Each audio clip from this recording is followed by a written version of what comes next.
Okay, uh, that was super weird.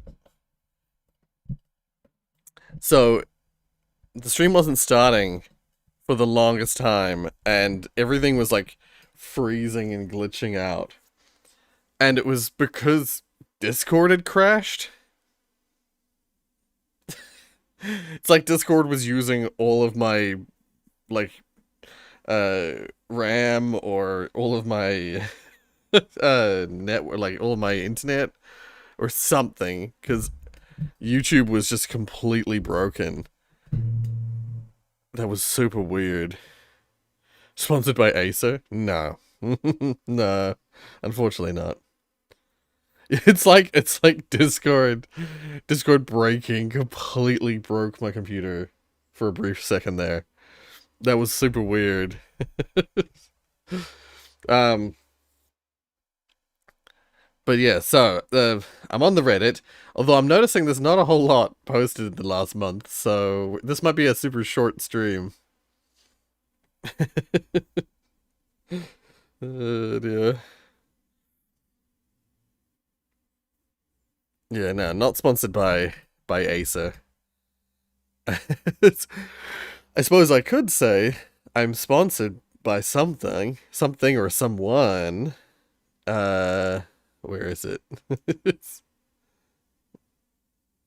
An Acer commercial appeared. Ah, technically I am sponsored by them, I suppose. Yeah, but I would have given them like they gave me like .1 cent. uh, no, I'm sponsored by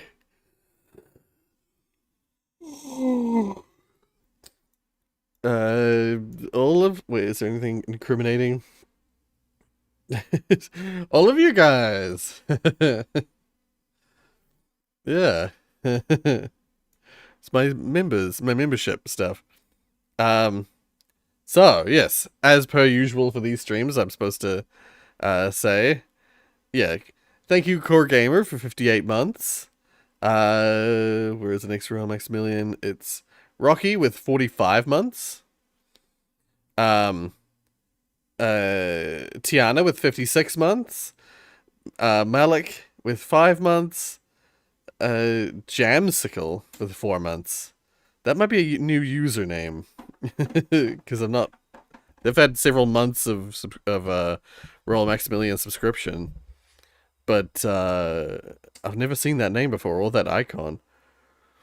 Conan with 1 month. Well, actually, no, it says 8 months here. Oh, total time. Oh, weird. Oh, no. This is the first month that Conan's been a Royal Maximilian. Oh, that's how that works. I've never actually seen it. Oh, weird. I've never seen it disconnected like this, where it's like total time on level 1 month, uh, total time as a member 8 months. It's always the same number for everyone, usually. Anyway, Fish for 8 months of Royal Maximilian. Buppers for 41 months of Royal Maximilian. Uh, Palataso? Once again, another user has changed their name, I think. 5 days of Royal Maximilian. They must have got it in the Tiana membership wave. Killy with 3 months of Royal Maximilian. Zach, you sponsor me. 4 months of Royal Maximilian. And Mecca with 5 months of Royal Maximilian. I appreciate it. Anyway, so those are my sponsors. It's late here, sadly, so I might have to go pretty soon, but I'll be here for a few minutes. Oh, okay. Yeah, that's alright, Rollick. Yeah. As I was saying a moment ago, I think this is going to be a bit of a shorter stream. Which is fine, because I got a lot of stuff I gotta do today, unfortunately, so, yeah, it might be for the best that end a bit early. But yeah, so the first one up is this Avengers, which seems to have. Wait, I'm gonna have to start it here, and then open it up. But yeah, that was really dumb. It's really silly. What have we got here? April Fool's was a mistake. Painter IO. Goofiest video that I've ever watched this stream. True. True. Okay, well, let's have a look. What's this? There isn't a timestamp. No. Okay.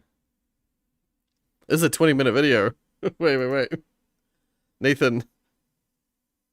That was a good movie. 20 minutes. I don't see a timestamp, but maybe I'm just missing it.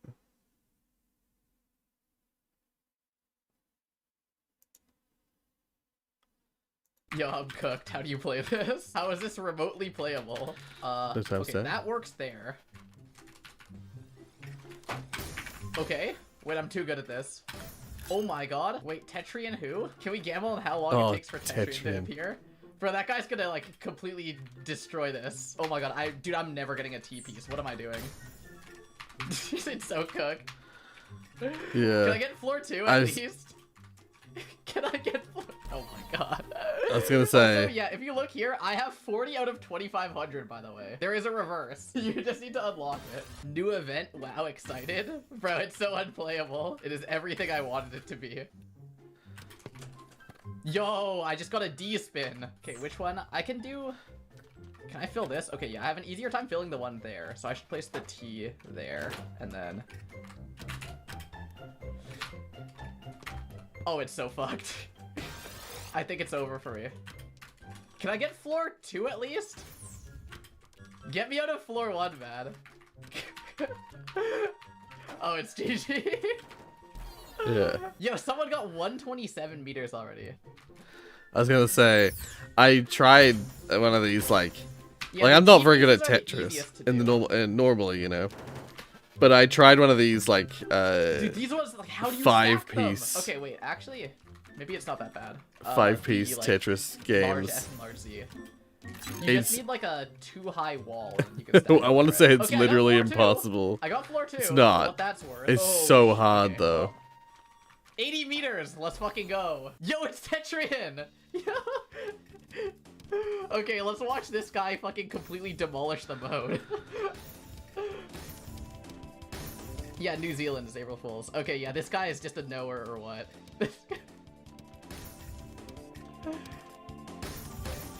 Already world record? Yeah. How does he do it? Okay, yeah, you place it like that, and then it accommodates for, like, the big S. For the S piece. This guy's too good. It's insane.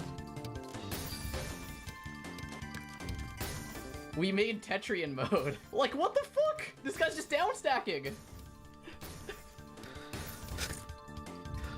It's like infuriating. Oh, GG. Oh, it's over. It's over. There's no coming back from this. Oh, is there not? I was gonna say. This guy they're talking about. How do they do it? How do they do it? Oh, okay, it's GG. It's GG. It's GG. It's over. By the way, world record notifications at 500 meters. Garbo, what the fuck is this mod? Oh my god, he's cooking. Wait, let him cook. Wait. Wait, let him cook. Let him cook!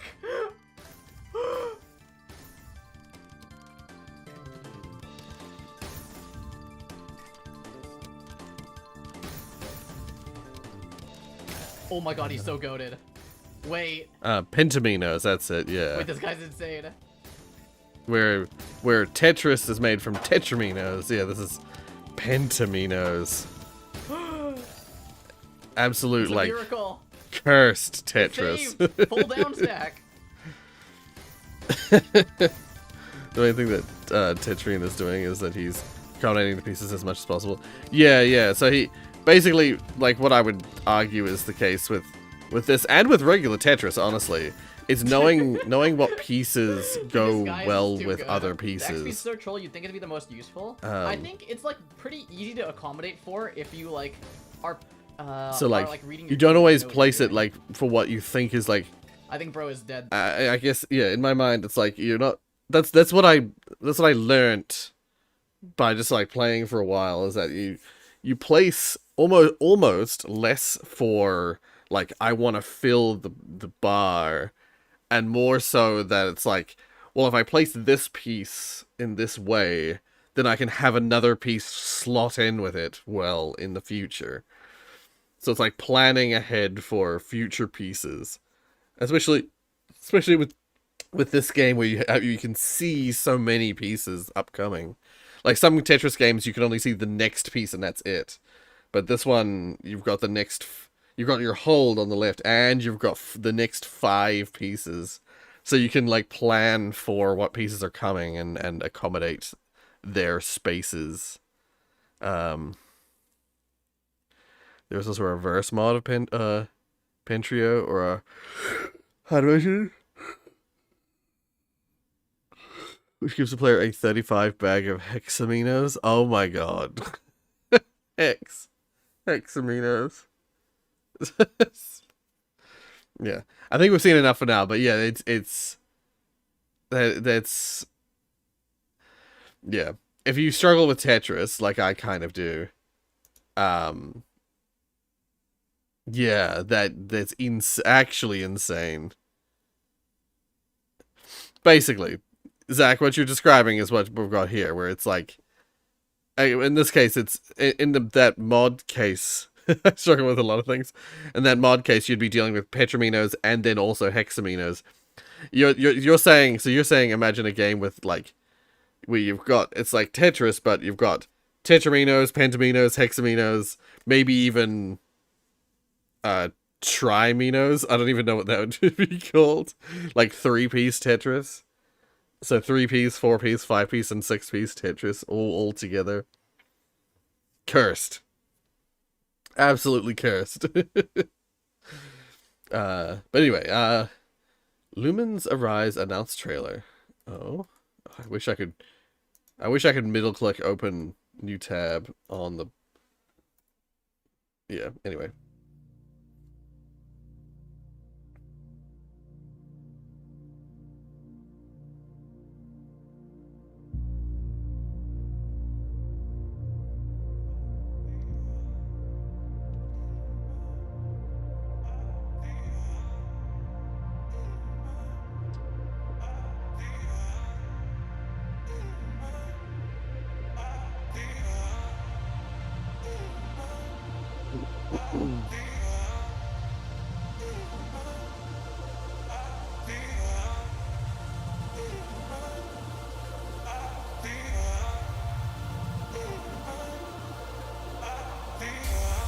Emotion running through our veins, heartbeat, love is making waves. Emotion running through our veins, heartbeat, love is making waves. I'm facing my fears, not backing away. I'm facing my fears, not backing away.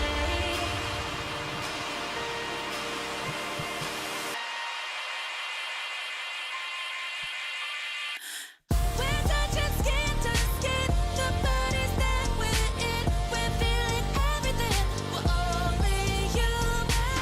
No superheroes can save us all in the end. We'll break away with it, we're only human. Emotion running through our veins, heartbeat, love is making waves. Right. So this is the new Lumens game. I'm not even sure if I'm pronouncing that right, actually. Um, yeah, yeah, cool trailer too. Like really sort of neat graphically. Spoiler. I want banana phone wireless Bluetooth. Holy crap. Yeah.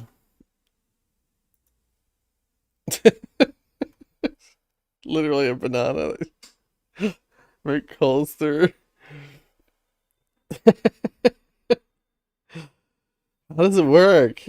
I'm assuming. Oh no, yeah, no doubt this Bluetooth connects to your phone. Yeah.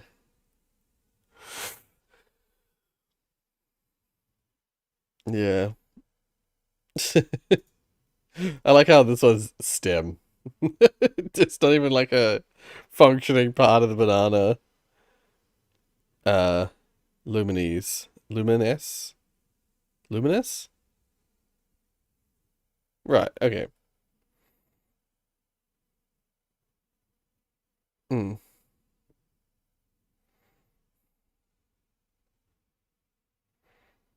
I'll have that in my fruit bowl with real with real bananas. So I like all the I like the stock images of people using it in real life.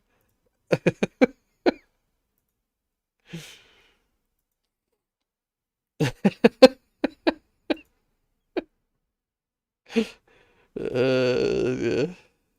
A pan of butter. Frequently bought together. $77. Oof. Wait, is this in New Zealand dollars? This is Canadian.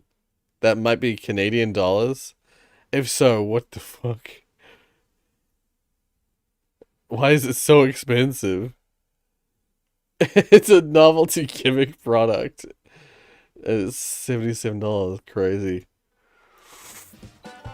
Oop. This game is fair and not buggy at all. Let's have a look. I can only imagine how people would react seeing someone using the banana in public. Yeah.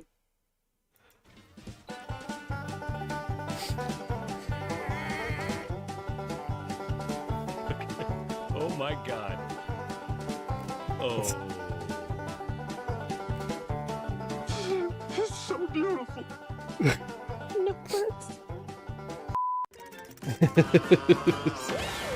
I was gonna say that visual was crazy. What the heck?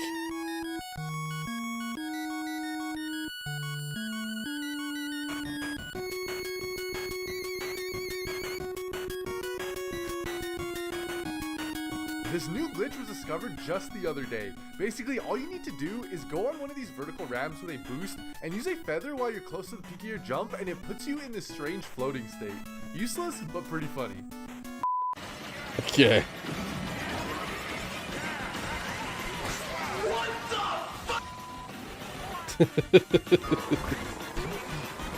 So, yeah. Went from nearly first to 8th. Or last.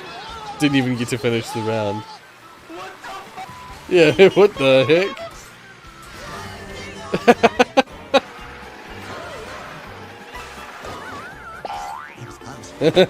Phew!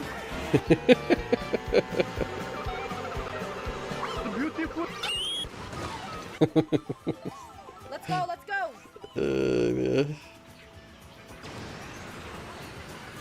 What the fuck? What the fuck? What? Actually maddening. What's weird is that what I find interesting is that this is I feel like Mario Kart is so much more like chaotic and bullshit than like I the only kart racing game I play is Crash Team Racing.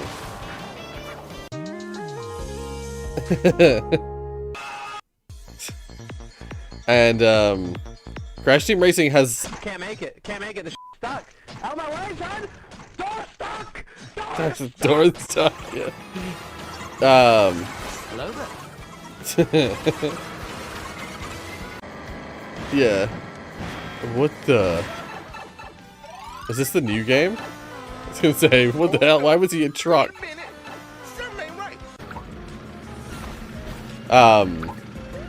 And yeah.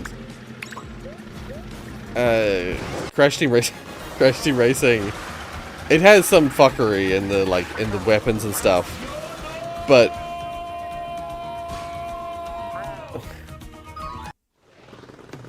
but nowhere near as much fuckery as there is in the Mario Kart games. Where it's just like, yeah, going from first to last. That just doesn't really happen in Crash Team Racing. Even if you get royally... Even if you get, like, royally screwed over by a bunch of items, you'll never usually go so far backwards. I think what's must be happening is that the latest game, the one that's, like, kind of open world, they've done... Whatever they've done to make the open world work properly, has made some weirdness with the controls. Oh...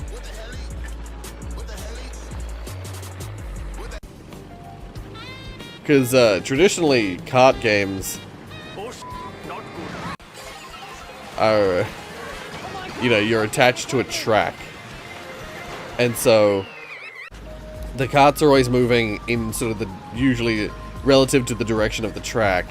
So when you take it off that track logic and you put it in an open space, I could imagine, like, unless you've covered all the bases, you could have some weird, glitchy behavior.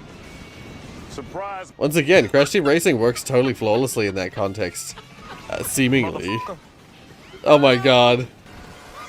Because, it's, in the base game, in the original version, it had, like, its hub, where you, like, go from, in the story mode, where you go from level to level.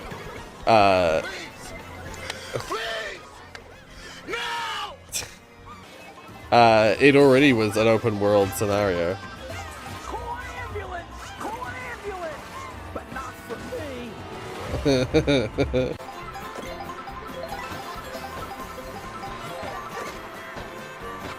You're not that guy, pal. Trust me. You're not that guy.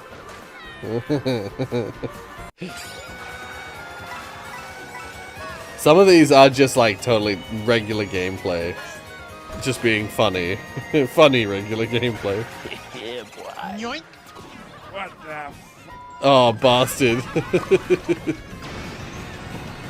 This item looks like it's glitchy as hell. What the hell is that?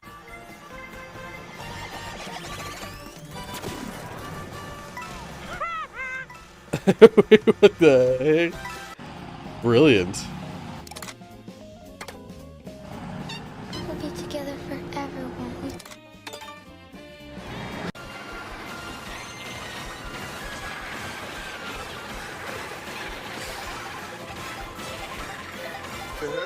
You tripping, bro.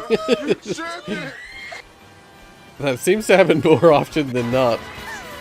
Or more often than it should. That's what I meant to say. Like this shit. Why, how are you able to drive on the walls?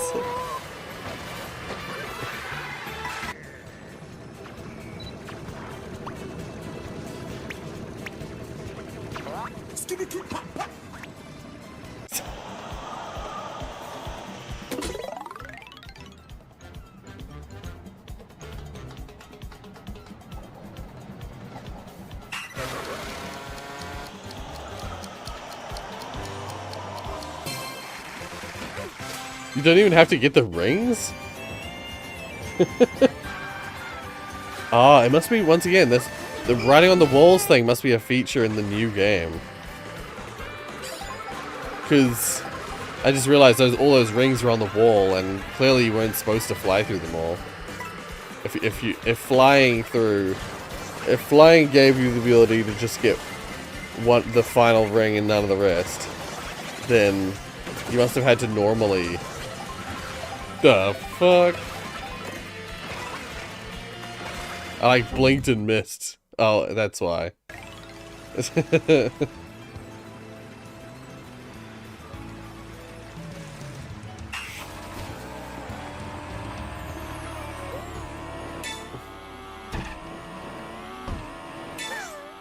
Okay, so normal so far.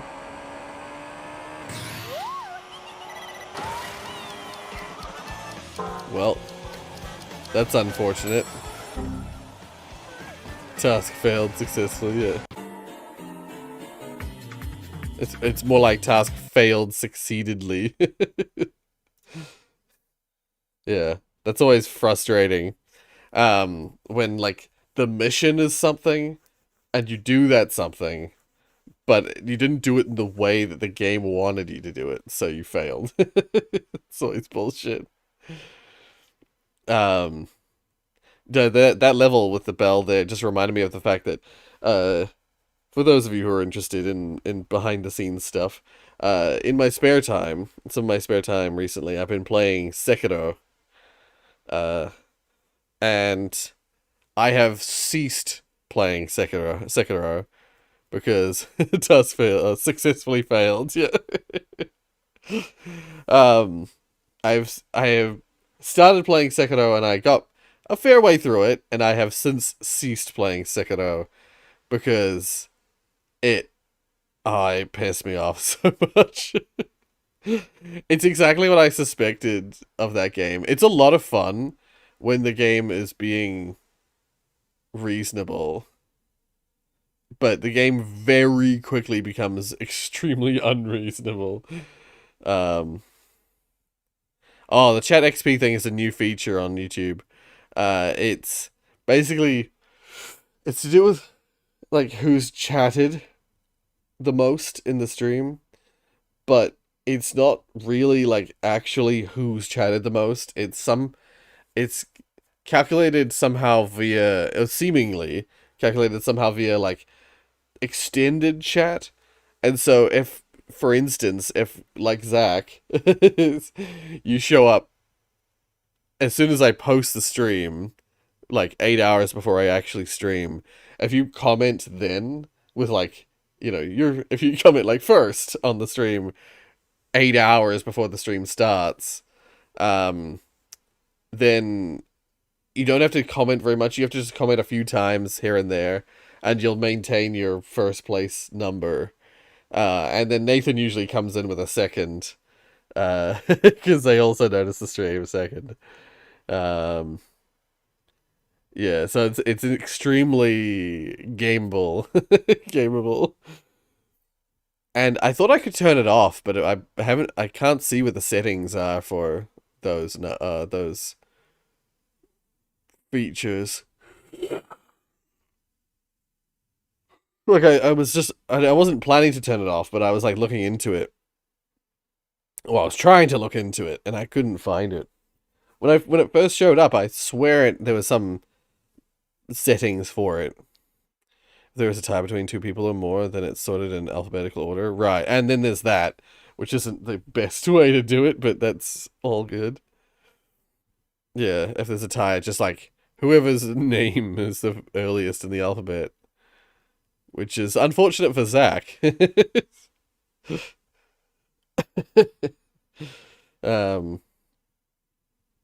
Yeah.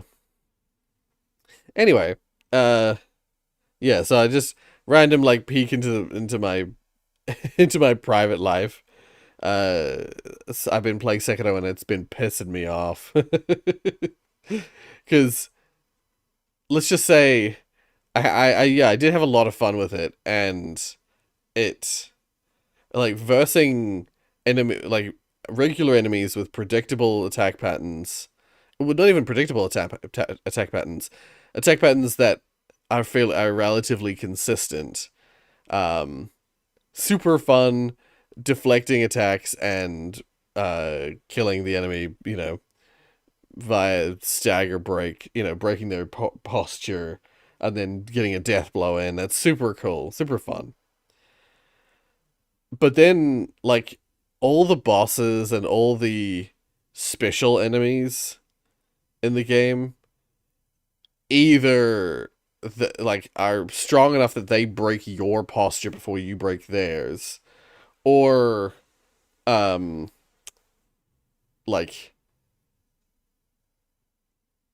there's lots of like, if you're stealthy, you can kill regular enemies in single hits. In single death blows. But then there's lots of these enemies which require that you get at least 2 death blows on them to kill them.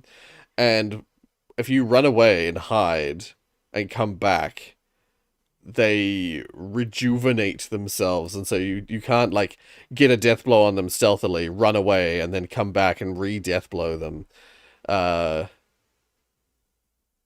yeah, it like resets their death blows, and so if you play stealth, try and play stealthy like I do, then those enemies are literally just like a brick wall for you because you can get the first death blow on them for free, but then you have to either stagger break or kill bring their health to 0.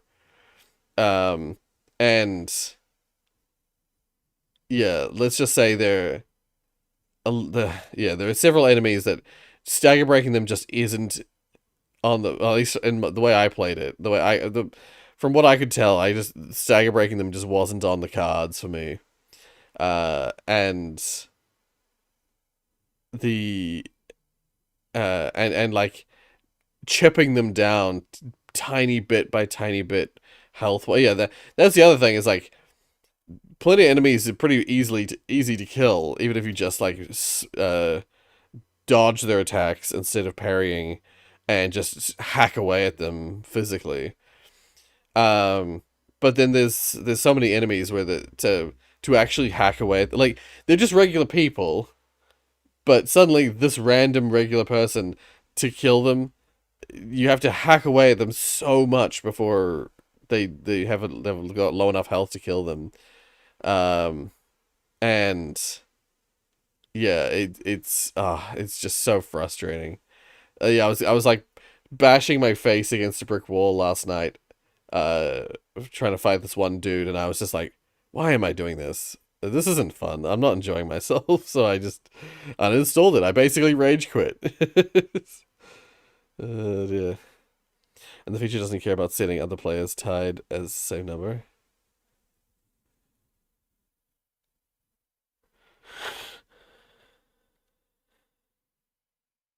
Wait, I don't fully understand. Anyway, let's move on. Light defies the English language by eating water. Oh, welcome back, Buppers. Oh. Here's your water, Light. Oh, how? Oh, well, thanks. How? Oh, eat. Nice. Nice. I'm You're eating. welcome. I I'm literally eating had the to- water. I had to waste $50 on that damn water. Nathan got it for free. How are I you don't know how eating you the did. water? Eating the Please bottle. explain what. What the hell? Eating the bottle. I'm eating the bottle. I just ate the bottle. You can look at the stream. All right, so what you say? Okay, so what you say is eating the water bottle, not eating the water. Okay. He ate the water. How do you eat the water? You can freeze it. You can freeze it and eat the ice. That'd be called ice, not water. It's frozen water. What? No, okay. You know what? I give up. I give up. How do you eat water? How is this possible? You just do. Eating water? Okay, you know what? I'm done. I don't know. I'm gonna stand on Ryan's table in the corner that he can't delete until day 4 because All I why hear is not? I'm just gonna eat the. All I hear is I'm just gonna eat the water. I'm gonna eat the water. How is that possible? Yeah, that's all I hear. It's like I'm gonna eat the water. It gave me an option. I clicked on the water. I clicked on the water. I'm It said out eat. laughing like, why are you able to? Why does it say eat instead of drink? It says eat. I don't know. It says eat. So, oh damn, the table's All I gone. hear is. just- All I hear. All I hear is I'm gonna eat the water. How is this possible? Oh my god. Oh, the customer. Oh yeah, the customers are paying the $5. Well, there's your $10 on water. This is gonna be a really huge return on investment for your fridge. Don't worry. That's what I'm saying. Yeah. I want to buy another All I hear is water. I'm just- all I hear is I'm just gonna eat Not the really. water. Like, how is that possible? God, it's possible. I'm gonna go get some cereal and be right back. I'm gonna go drink some cereal real quick. Have fun with that one. Drink cereal. Yeah, have fun with that one. Drink cereal. You technically You're can. doing it. It's milk. You have milk in the cereal. It still That hurts makes my sense. brain.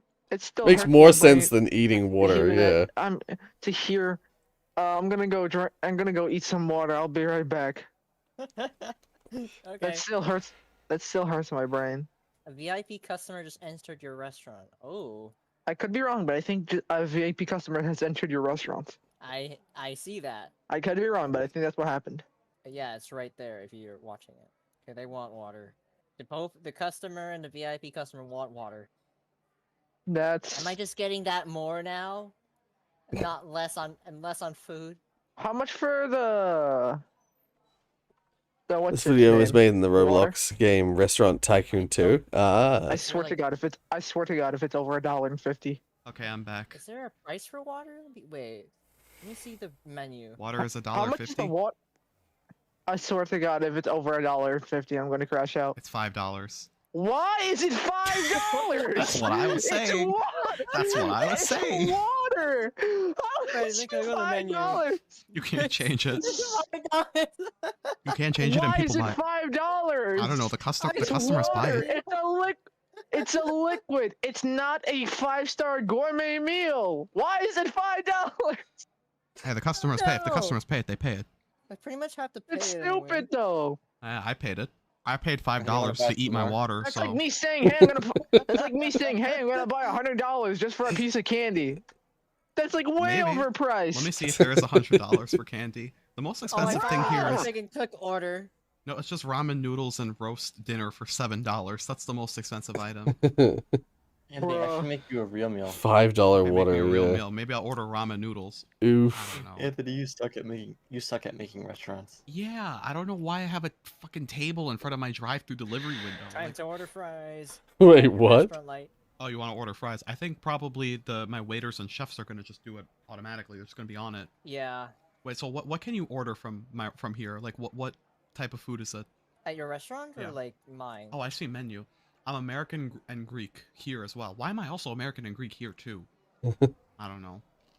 We got starters, mains, mains, desserts, drinks. Yeah, onion rings, pita bread, calamari, chicken wings, olives, Greek salad, fries, cheeseburger. Oh, it's a lot of stuff. That's someone's food. Unlock more.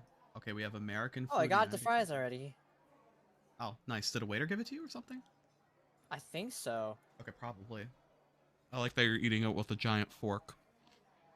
Giant fork. Yeah, it's true. Giant fork, yes. Yes. And then I'm gonna move my drive-through windows and maybe add more windows to my place and maybe Oh, more there's a lights. freaking long car. Long car. Okay. And a celebrity has entered my restaurant. What? How Is there's am like I a getting these? there's like a limo at your restaurant? I mean, probably. Where's the long car? It's gone. Oh. It just went. Oh, celebrity. I see celebrity. Yeah. Celebrity wants the water. Okay. I like the idea that They their all name want is water. Celebrity. Yeah, they sure like wasting $5. What's happening? I'm streaming with Water Ribbon for- for a friend right now. Can I order water Ah, for $5 in this way? good Yes, I can. choice. I think you can. Yeah, we're I watching can just give the a water to clip that you. Nathan took of their Except I'm not- gameplay no. of No, well, I didn't order it. Maybe. on Yeah, Roblox. I'll order it. I'll order it. Okay, you can give it to me. I think you have to, or maybe the chef is doing it already. Well, the chef kind of went through the or wall. Maybe. Oh, there's water. Oh, that's mine. I think the waiter's gonna give it to you. Yeah. Yep. I have it. What? It just went straight through the freaking cook table. Yep. I have Yeah. it. Let me eat the water now. Why? Eat the water. Eat the water. Just eat the bottle. Yeah. He's eating water. Yep. Oh my God, no! Yes. Wait, Yes. where did Why my is chef it go? eating water? It's defying. I don't even know if this even makes sense, but it's defying physics. I think it's defying the English language more than anything. How do you eat water? You freeze it, or you eat the bottle, Then if you're eating the bottle, then you say I'm eating the water bottle. or the water if you want to be. If you want to Eating be water concise. itself. Well, you are eating the water along with the bottle. Oh my God. Yeah. Yeah, no, it's a violation of the English language because, like, what is eating? How would you define to eat? Usually people require chewing, but you could chew as you drink. Does that make that eating? Yeah. For optimal viewing experience, take some time to consider what the contents of this video might be before watching. Okay. So, Divine Intervention Canada.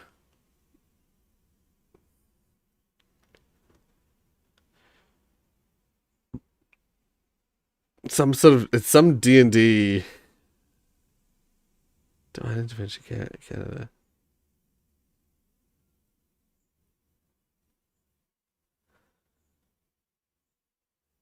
Yeah, is it like a D&D tour of Canada? Okay, now I'm back. Okay. Taking random phone calls, right, yeah. Yeah, so yeah, welcome back. Welcome back. Yeah, I have no idea. Internet road trip. Oh. Because it also kind of looks Neil at... did say that he wanted Actually, it yeah, to me, be when he was helping a me. chat and stimulation clicker. Where is that coming from? There is no chat and stimulation clicker. Yeah, there is. If you get the enough upgrades, there is. Trust me. Oh, you mean the emails? No. No. Ah, it's this Neil Fun site. I've seen it before. Oh, the Twitch. Oh, What like the just happened? How did we get to the No. There's a This loop does not work. video of Ludwig. Oh, fuck. What Oh, did he teleport?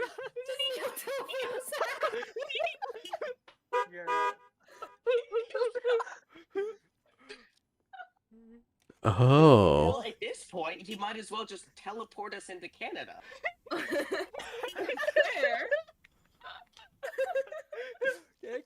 That's cheating.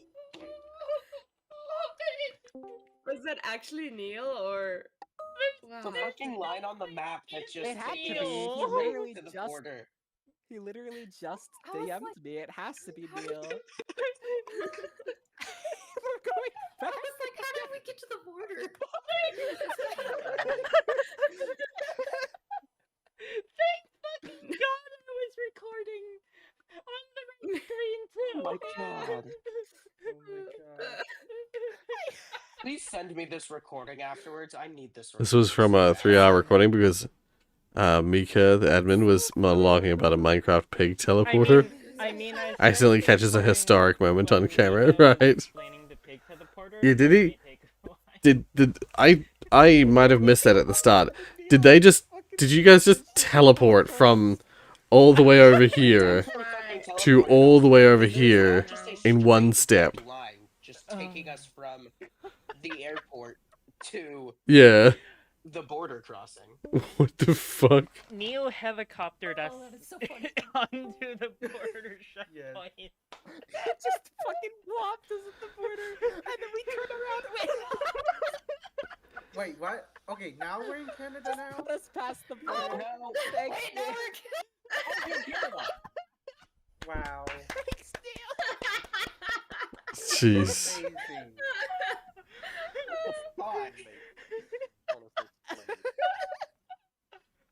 People are gonna look at this map and be like, "What happened?" Woo, Canada. Oh Well, we're officially in Canada now, Well, guys. we made it to Canada. Let's go. I was here. What the fuck are we gonna do now? Going to Niagara Falls. For context, we tried to cross limestone for the entire day. Oh, okay. So I was talking about bouncing in the... Right. wait. Clock. Right. So yeah. In the morning you were talking about heading off, but then 4 p.m. you were just then crossed the border into New Brunswick, Canada. Damn. Alright. So this is the final video. I knew it was going to be short. It's even shorter than I thought. I will refresh the page, though, in case some people have posted. Oh, right. Oh my god. So this is boss win and ranked. I missed it. Let's restart it.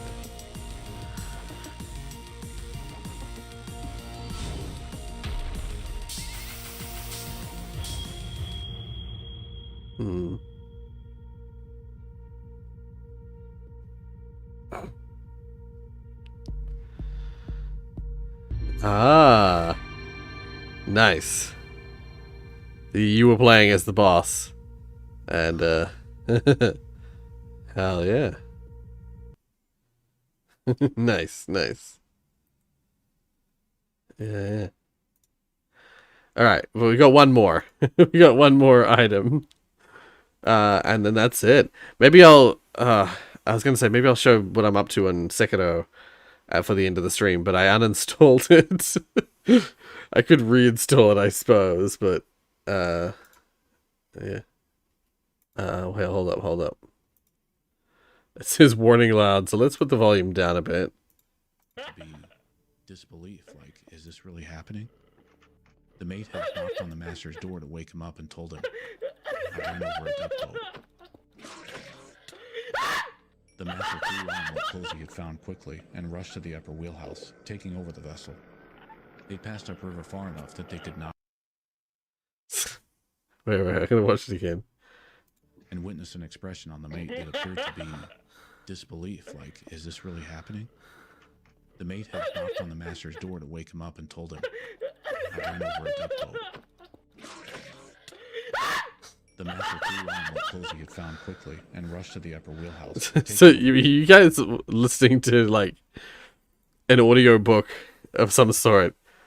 It sounds like one of those like meme audio things, but it might not be. And then just slain by that Enderman coming on in. Yeah, no, that's it. This person recording was blocking the way while I was trying to escape the mine. Ah, yeah. And then they got and karma got them killed. Yeah. Nice. Well.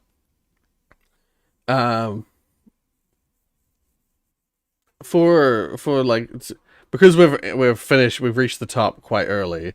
If people want to post some more stuff, you guys can post some more stuff. And I'll check it out before we leave.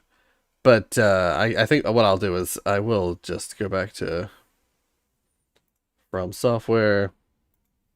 I literally uninstalled it because I was so mad. Yeah. It's one of those games though that I could see myself getting annoyed, you know, being drawn back in constantly. Being like, no, I have to win. Why didn't they mind that diorite block? Yeah.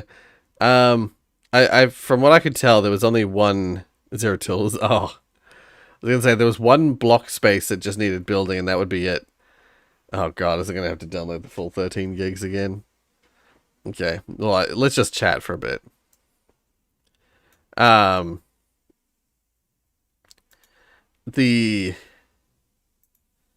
The shit, what's that? Oh, yeah. There was only like one block that needed to be placing, but then like I believe it was an attempt to like fuck with the other person placing blocks down. Something The Walking Dead win. Probably not for a little while, unfortunately. But maybe for Halloween this year. Maybe for October. I was gonna say the shit, what was I gonna say?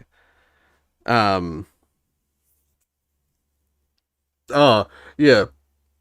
Probably more likely to come sooner rather than later is the Crash Bandicoot stuff. I was thinking about this earlier when I was trying to decide what to stream today before realizing we hadn't done the reaction stream for the month. I realized that for this channel, for whatever reason, for one reason or another, I feel like this channel has become mostly there's still lots of Valve stuff. Like that's always been kind of a prominent feature of this channel, like Portal, Half-Life.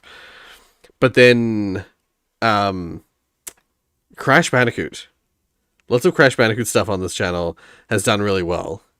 So, and I love Crash Bandicoot, so you know, I'm always happy to play more stuff. Even the stuff that I have always thought of as being the bad Crash Bandicoot stuff, entertaining, even if it's not good, it's like on a purely technical level, not good. It's still very entertaining. So some more Crash stuff upcoming. But then there was one other thing that was quite. Oh, I mean, there's also the few like indie things in game development. So those are the kind of the areas I've been aiming to return to in the immediate future, to try and sort of to try and like revitalize the channel a little bit. Is return to some of the classic stuff, some of the stuff that people really want to, like, as far as I can tell, really want to see. Oh, and Poppy Playtime and like FNAF. That stuff has done mostly Poppy Playtime, but that and Bendy and the Ink Machine, like the typical like YouTube horror stuff, has done pretty well. So like those are the kinds of things I'm interested in returning to in the immediate future. Like I thought about downloading. I thought about buying and playing Secret of the Mimic on the channel, like on a stream this holiday, because I believe that's a normal horror game. It's not a VR as far as I'm aware. Actually, let's just have a look while we're waiting. Whenever whenever the Insane Trilogy level editor comes out, I gotta make a mod for you. Yeah, I mean, if you want, I would totally play it if you made something. So, what this? I was gonna say this character looks like the character from Control. Wait, is this? Is this by Wadget Eye? It is. Oh shit! A new game by Wadget Eye.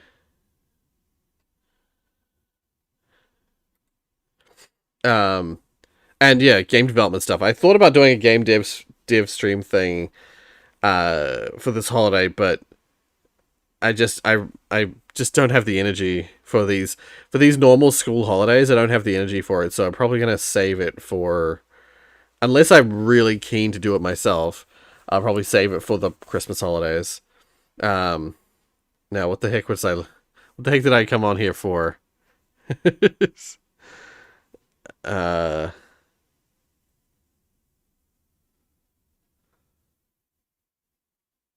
Oh, Secret of the Mimic.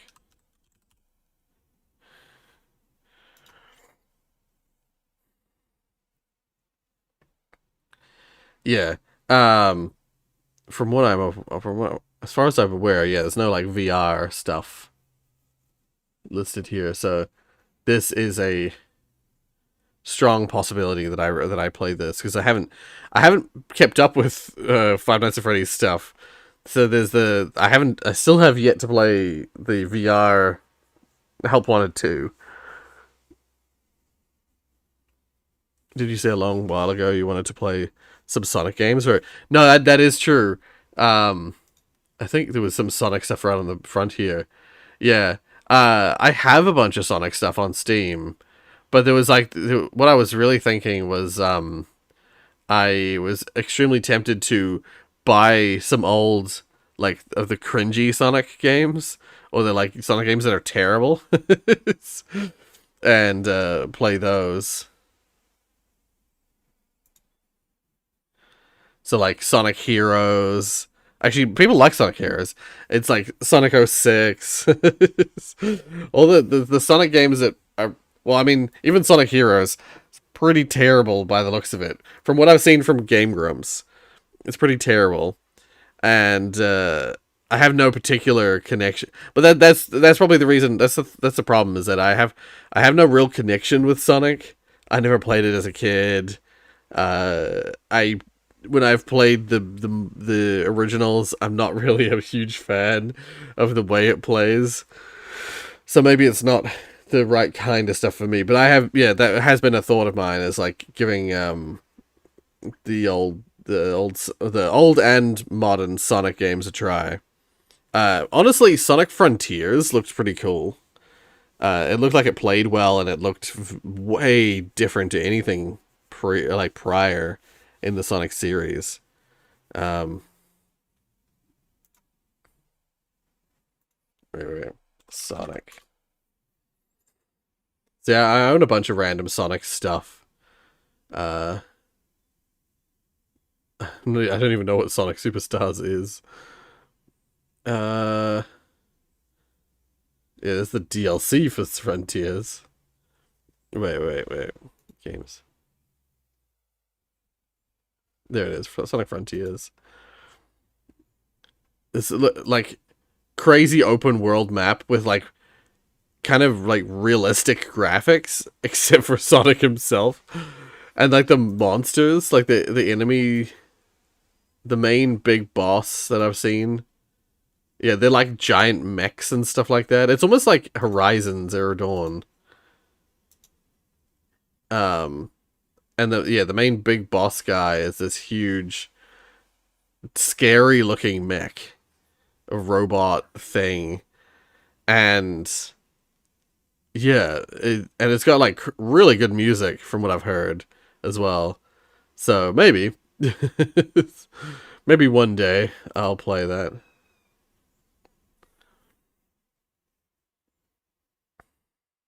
While I prefer the original Sonic games, I do understand why people hate them, since all the time you feel punished for going fast. Yeah, I think that was the big disconnect. Sonic Mania, I think you'd like, though, for a classic game. Right, okay.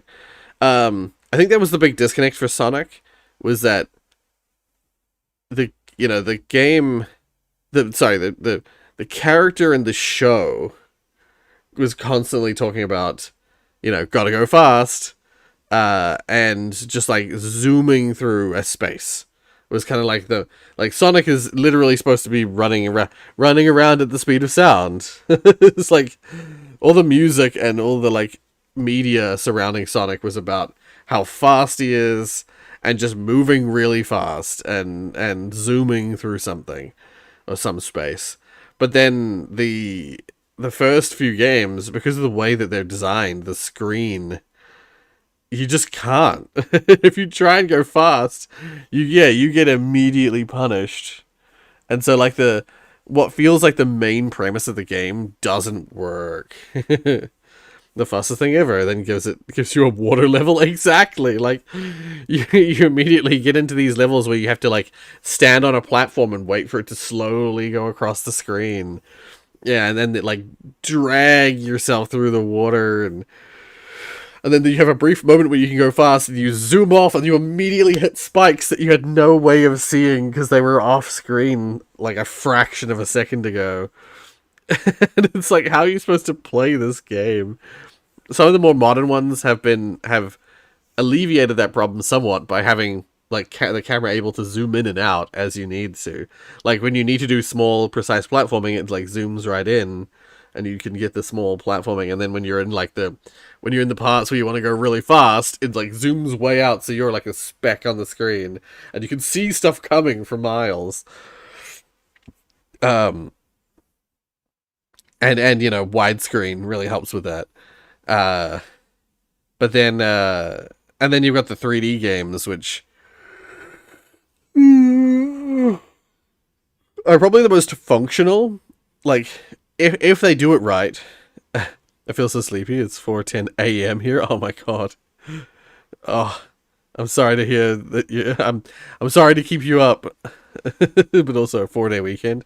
Oh, nice. Oh, good. Well, that's good to hear. I'm glad. Yeah, it's always nice to have a long weekend. I'm reaching the end of my school break, so I think there's Saturday and Sunday, and then that's it. I'm back at work.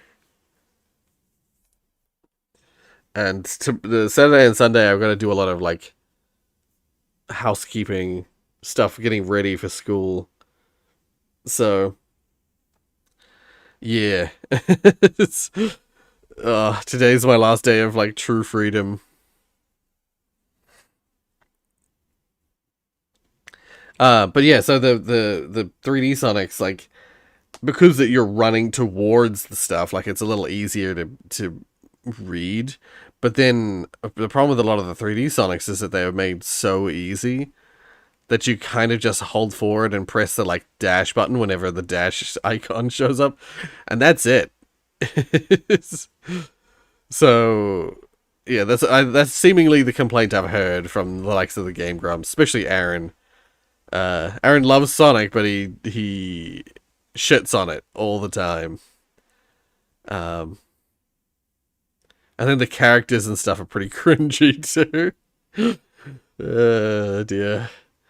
But yeah, I'd like to try some stuff like that that's like just terrible.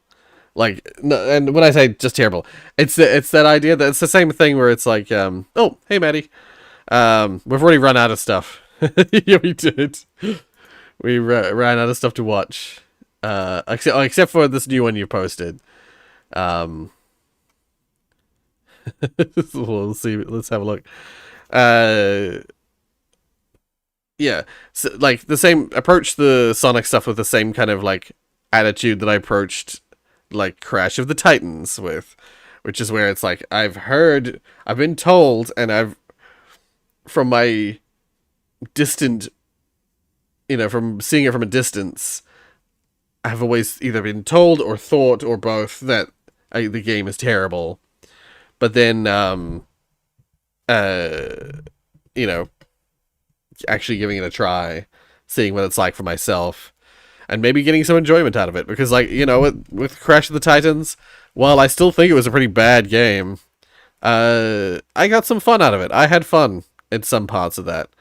I even went back to it and tried to get some of the stuff I missed, because it was actually kind of fun. And Tag Team Racing, as it turns out, actually really fun. It's weird and silly, and like kind of the races are kind of too easy.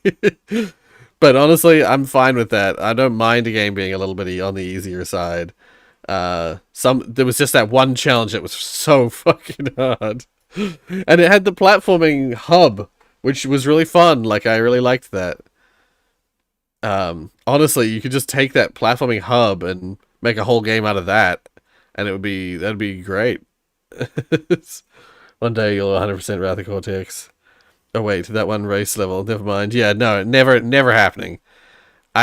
Just like with Sekiro, where it's like I uninstalled it because I'm just like, I'm never gonna finish this game, and I refuse to get angry about it. Same deal with Wrath of Cortex. Like, it's not worth my energy. Anyway. In the beginning, Doom was Doom. But then, Doom was Doom. Then, Doom was Boom.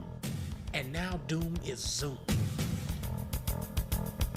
But where they were stupid was giving us a game with unlimited missions. Why would you upgrade to the new Dark Doom where you can't see anything when you could just play Doom 3 and get the same experience? Well, because Dark Ages Doom is set back in the day, back when you could do jokes that you can't do anymore. Dark Doom is a game that I was always gonna play, let's be real, but I wasn't counting down the seconds until this came out, you know what I'm saying? When I booted it up, I was like, yeah, obviously I'm playing the new Doom. But then when I started playing it felt like the exact right game that I should be playing right now. Where this new one is really sending Eternal back to the Dark Ages is the sound effects. Oh man. I noticed right when I fired the first shot. This is a nice sounding game.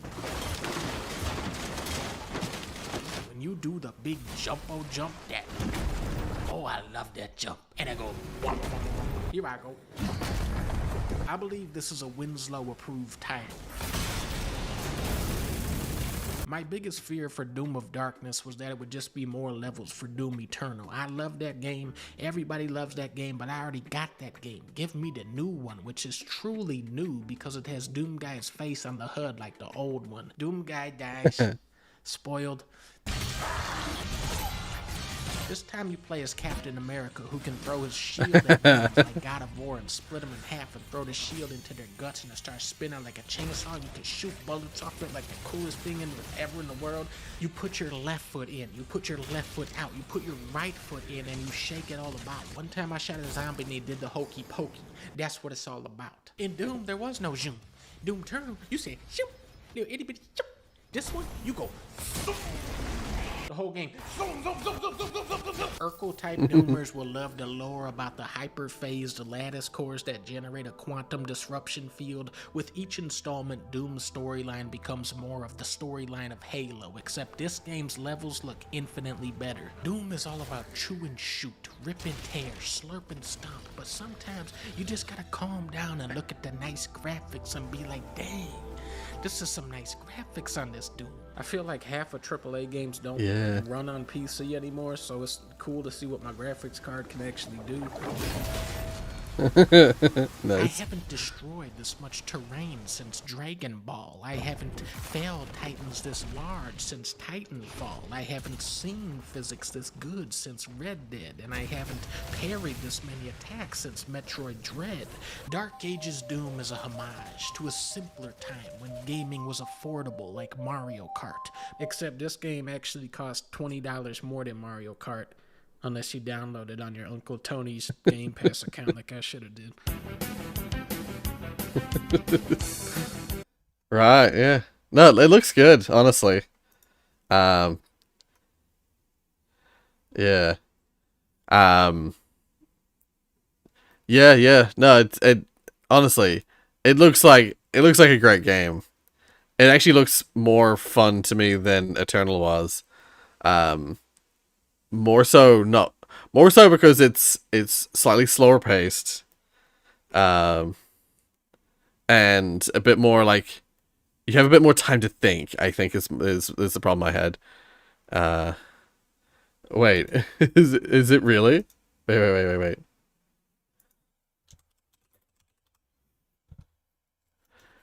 Okay, so it's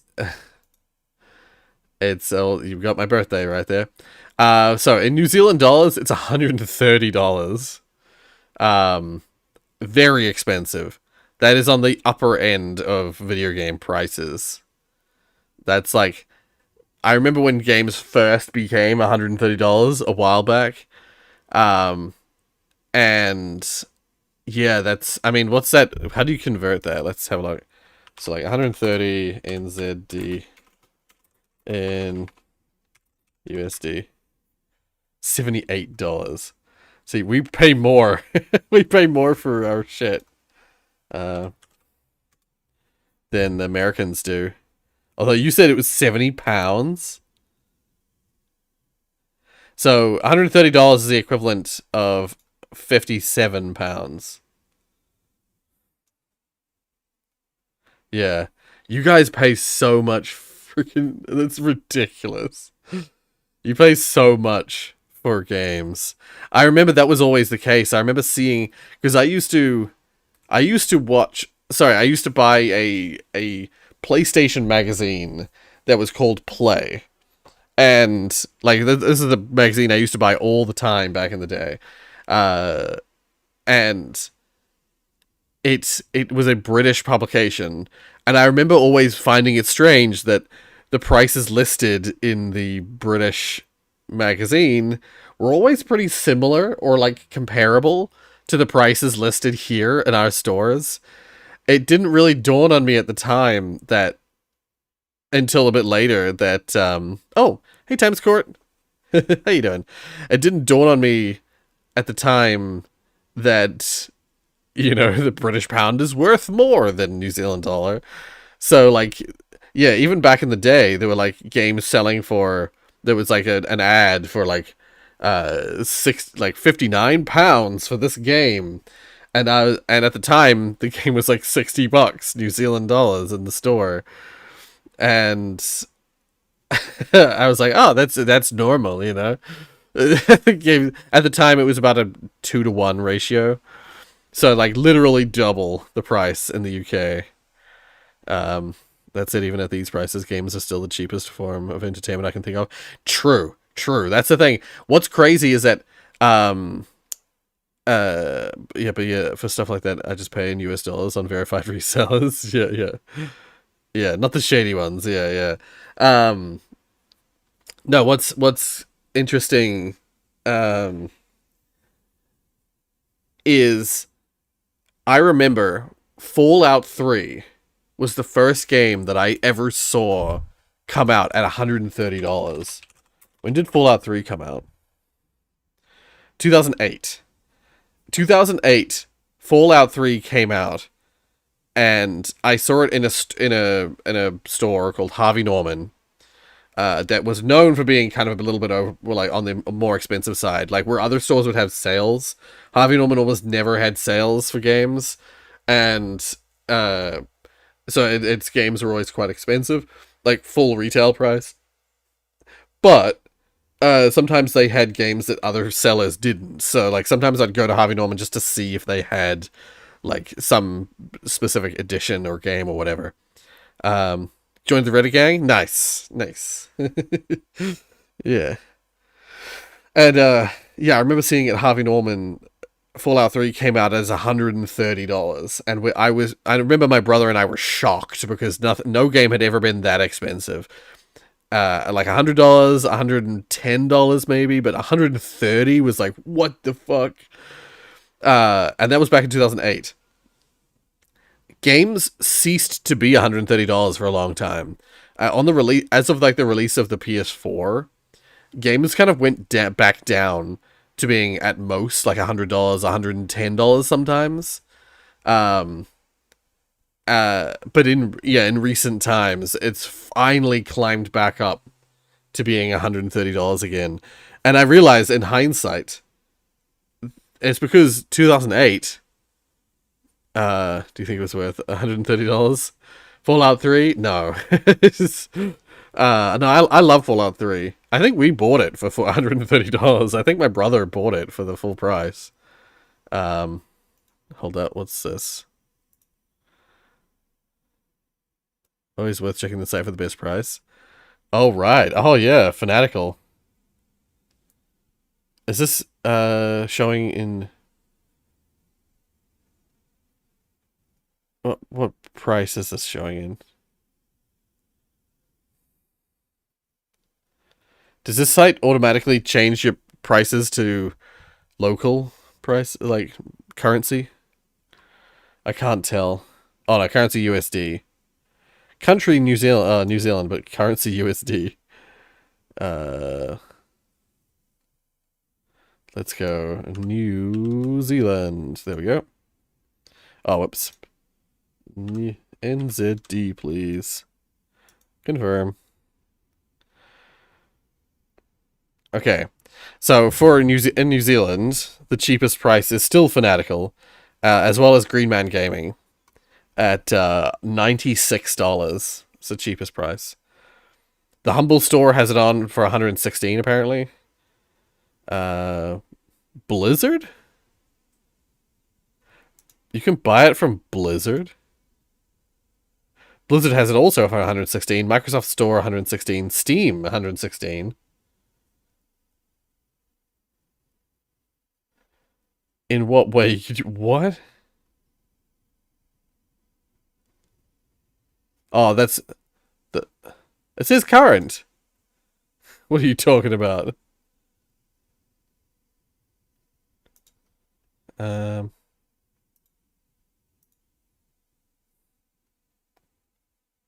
Yeah, that price is not accurate. Unless it doesn't include GST or something.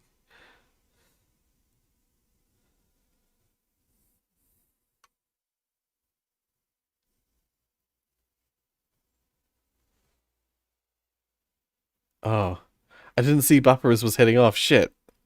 I missed that chat. Oh well. Blizzard? I didn't know they sold it on the Blizzard store. Yeah, it's showing for some reason Steam at 116, but that's not the price I'm seeing live right now.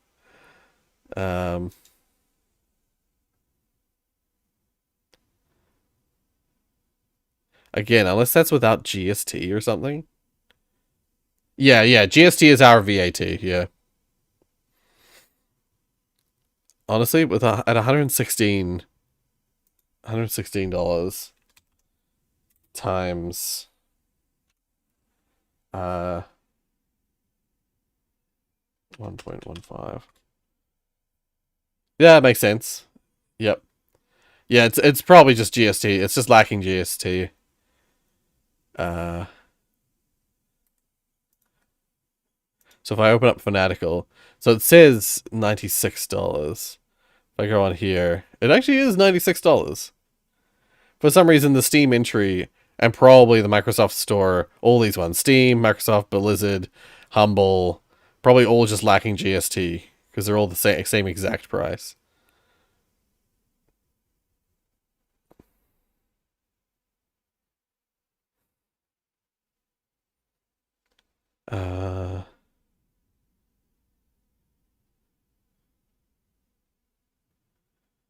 I got the Fallout 4 CD a few months ago, but I never tried it. Ah. Pirates, Vikings, and Knights 2. what about it? Yeah. It's a good tool. It's a good tool. No, it's good. We have a site here in New Zealand that I often use. If you're buying physical stuff, there's a site called Price Spy. It's specifically a New Zealand oriented site. So like if I go Doom, Dark Ages, it'll show you the like cheapest price for the like a physical copy of the game. Currently the cheapest price physical copy is at Mighty Ape and JB Hi-Fi for $109. You can get it at the Warehouse apparently, which is a general store, for $120. Interesting. It's cheaper in physical copies. Those are the only entries. There's no physical copy of Doom: The Dark Ages that's $130. This is the most expensive version I've seen. That's crazy. That's so weird.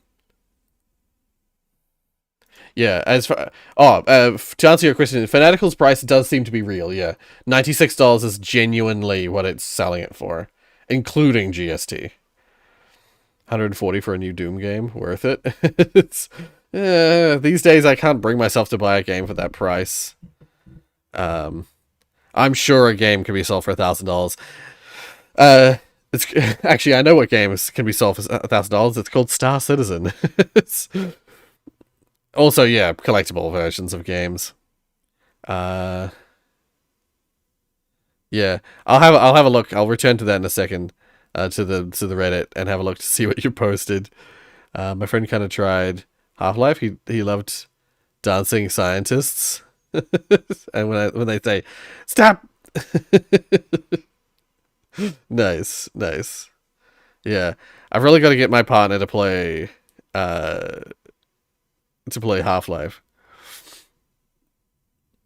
and Portal. They've not played Portal either. Who says science can't be fun? But yeah. Anyway, well, let's return to here. Black Mesa is a 24/7 dance club or fan club, fun club.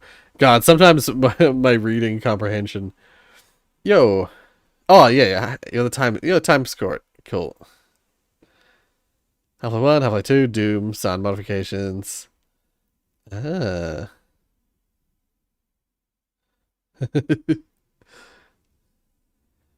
Addicted to 90s sampling CDs from Zero G.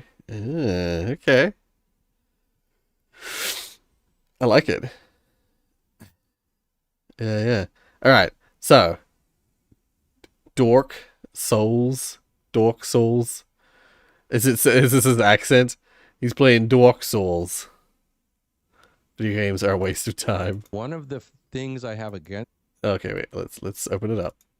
Half an hour, jeez. One of the things I have against video games is video games can expand to consume the amount of time you allot to it. That can destroy you. When I was a kid, I would sneak across this exact street to my neighbor's house with my Nintendo console, cords, it's all fun until the Combine show up. Controllers, everything. Why? Because my parents would give me max of 1 hour a day to play I like games, this guy, by the way. If I could just get across the street. There's some cool videos of this guy who's done like hitbox analysis videos. I've enjoyed his 1.5 times speed in order, maybe, yeah. Yeah, I've enjoyed his hitbox analysis videos of the Souls games. Unnoticed, I could game for hours. Weirdly, if I wanted to spend all day just mindlessly watching movies or TV, that was totally fine. So why not video games? Because my dad. Yeah. Video games are an absolute waste of time. Well, now that it's been 20 years, I started an experiment. 9 months ago, my dad agreed to play Dark Souls as his very first video game ever played live on stream for the entire Nice. internet to see. Oh, baby. Northern Undead Asylum. Bruce is loose. I'm in the asylum. All right, so Bruce is loose. I'm actually on my way to go see him to hold up my end of the deal for him agreeing to do all of this. Because I'm basically United Yeah. Healthcare with how. No, what I found is that that's something that I've really noticed is that people are totally fine with others sitting in front of the TV watching TV for hours on end. But as soon as you're playing video games, suddenly it's a waste of time. You should be doing something productive or whatever. But personally, I found that there was a period of time there before I started doing YouTube where I was like, instead of playing video games, just because I was tired from work, I'd get home from work, I'd just like blob out on my computer and well, of course, they only did one of those as a kid. It's true. That's just it. Their form of procrastination is fine, but ours isn't. But what I found, when I first started working, God, this shirt the collar doesn't stay put. It's very annoying. I'd get home from work, I'd be tired, I'd just like blob out of my desk and watch TV shows. Watch like Family Guy for the millionth time. And I wasn't playing video games. I was like missing all the latest releases. I wasn't playing them. I wasn't And then I at some point found YouTube and people like playing games on YouTube. And suddenly I was like I was realizing I was like just like wasting away my life in front of like TV shows, rewatching the same TV shows all the time. I could be playing video games, I could be enjoying myself more. And doing YouTube was like, for me, like kind of an excuse to play games, to show off games that I've loved in the past or play brand new stuff that I've never played before. Again, kind of like to broadcast it to the world, so to speak. So for me, video games felt like more productive, like they're more productive, more interesting than just sitting and watching TV shows. And of course, now I sit and watch YouTube. Trade one for the other. I've monetized this senior citizen's suffering. This was going to be a test of game design, of my dad's patience, and the preconceived notions a lot of people have of the value of just a good video game. What has happened since then was the greatest gaming playthrough in history, and has completely altered my dad's perception of video games, his views on internet culture, and even changed our relationship as father and son. Let me take you through and in my opinion, the most fun way to play games is to play it with people. Like, one of the most fun ways. One of the greatest ways to play games is to play it with people. Like, in this case, he's sitting with his dad while his dad plays the game, and he's just there to hang out and enjoy himself, basically. That used to be me and my brother. I used to sit next to my older brother and watch him play games and just enjoy the experience. Super, super great experience, in my opinion, and so that's why, that was my sort of like, modus operandi, or my, what's it called? My something statement. Shit. My action statement is what businesses have to be like, this is our motives, this is our reason for being in business. The reason for me doing YouTube, like, recreate that feeling. I like to play with myself. Wait, never mind. experience of Dark Souls as his very first video game ever played. First question, how good were you at the game when you started playing? Probably the better question is, how bad was I? Those of you who remember the beginning of this playthrough, remember that this is the kind of high-octane gameplay that we were running for hours at the start. Right, I hit that, well, as hard as I can, it still doesn't go down. The most difficult thing at first was camera work. figuring out how to get the camera to do what I wanted, because that camera directs where your character goes. And I remember directing the camera and it ending up already being tired into of a wall. corporate speak. And then Yeah. I think I got it fixed, and I Fucking didn't hate do that same corporate wall speak. again.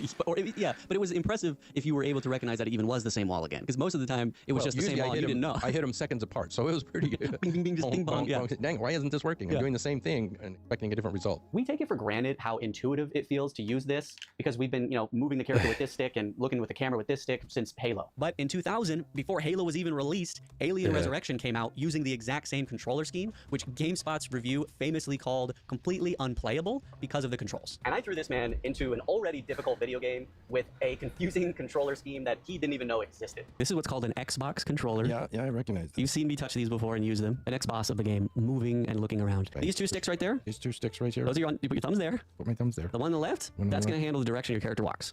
He walks left, he walks right. But let's say you want to look around in the room. The right stick is going to handle, think of it like your character's head. You're so looking. You're panning to the left or to the Pan to right. the left, pan to the right. Up or down. You can look up your nose. You can. So you heard that Dark Souls was a difficult game. I did not hide that from you. So what did you No, expect? you didn't hide it And from the me. You kind of threw it in my VP face. and marketing said, of EA. this is gonna make you into a man. That's what you basically said. Yeah, but you for an hour early. Get him! Get him how? What weapon do I have? You have a broken sword in your hand. Where's my broken? Oh, You just stand. No! how do I attack? You didn't tell me. Oh. What did you expect then from when I said, people said, oh, it's a difficult video game. What did you expect a difficult video game would be like? Why would it be difficult? I thought Halo was a difficult video game because I could not maneuver at all. One thing I didn't expect was that I would need to have your intimate coaching as to where to go. I thought it would be a little more intuitive to know, oh, I turn right here or left. Or, I jump. Whatever. Again, using the controller, I eventually learned how to jump and how to roll and how to do those things. And some of them I used a lot, some of those features, and some of them I should have used a lot and just would forget about. I was struggling just to be able to play the game, not really play the game. Wrong nose. How did it change as you went through your playthrough, how you interpreted difficulty? Because at the beginning, you were just difficulty as just like using the controller. But then for even people that know how to use the controller, they consider Dark Souls difficult. So did it change for you as you got more comfortable with the controls, what you considered why it was difficult? Again, I had nothing to compare it with. Is lemon sour? If you've never tasted anything else, you go, oh, it's not sour. Oh, crap. We're live. Oh. Well, for now. We're now dead. It's crazy. That's what I mean. The way you started with Dark Souls. And I'm literally, there's so many other games in the world that are so much less punishing than that game. So you're just kind of like, well, of course, I died and everything respawns and all my progress is gone. Of course. I died. Yes, exactly. That is exactly. Oh, I don't spawn. And sometimes when I spawn, most of the time when I spawn, all those guys I just killed, guess what? Got to do it again. Do it again. And I have to go back to where I started a while ago, and I have to fight my way back to where I was. Oh, hey. What? Incredible. You missed me the first time. Now, wait a minute. Is there no credit for anything before? No, none at all. Other Just than you. you've gained a little experience and you know how to do it maybe a little better. Yep, exactly. But, oh, yeah. I didn't appreciate the difficulty of the game because, again, I had no frame of reference. We live in. That was incredible. One of the things I really appreciate about it, in real life, when you die, it's over. Yeah, you failed. And there, when you die, you don't really die, you just lose. And so you get to respawn and try again. That is interesting because in the real world, if you try to do something and fail at it, which you do all the time, it's not that you die there, it's that you fail and you have to go back and try it again. If you get that chance, a lot of times in life you fail and it's like that was it, or the second attempt maybe you don't. It's not as impactful if you do succeed. It's it's refreshing. You're right in the sense that when you die, it's like everything does reset. So it's all like it didn't even happen. Your mistakes are gone, and you are the improvement that gets to go into the next attempt. Yes. Now where? Oh, hey, what the heck? Is that a treasure chest up there? Yeah, a lot of people have asked me if I'm a bad son, and sometimes you needn't ask. You asked me. Am I a bad son to you, Dad? You're horrible. Oh, well, No, you're a wonderful son. Oh, you think so? Yeah, absolutely. About that. What the heck? Now, towards the end, I was going to ask you. Towards the end, I was beginning to have expectations of myself. Yep. That I have gained some experience. I now know It's how to actually use the very controller, and cool. I now know how to roll or to jump or whatever. And I think, what a doofus! Why didn't What a you crazy jump right there? game to And start so someone then I on. would punish your chair. Yes, you did. Oh.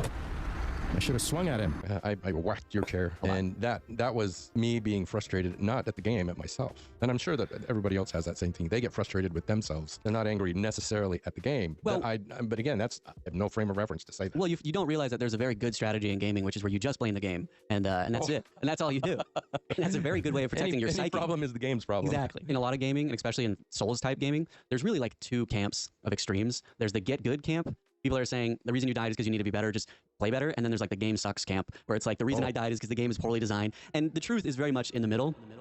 Dark Souls speedrunning has had its fair share of legends, but what if I told you that the greatest speedrunner in gaming history finally picked up a controller like King Arthur, pulling Excalibur from the snow? On his first playthrough, he's discovered numerous glitches to aid in his quest. Iron Golem, grab cancel. One frame item duping to get one more heal than he should. Even the Anorlando gravity glitch. This is how the world record for slowest Dark Souls speedrun was set.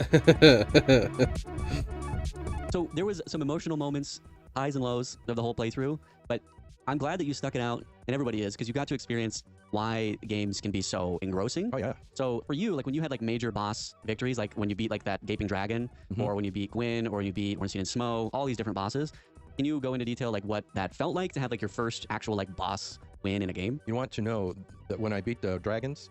Yeah. Oh, the two bell gargoyles. Yes, the gargoyles. Yeah. And I had that whatever that Solaire. Solaire. Had to get some help. Yeah, and, dude, I knew you would say and that.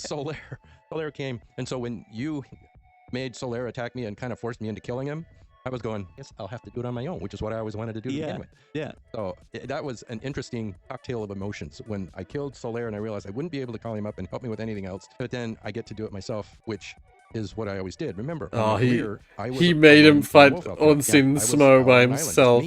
How cruel. So I got used to that. I never even, back in the day, I never beat Ornstein and Smo by myself. I always brought Solaire in with me. That's cruel, making him fight Ornstein and Smo by himself.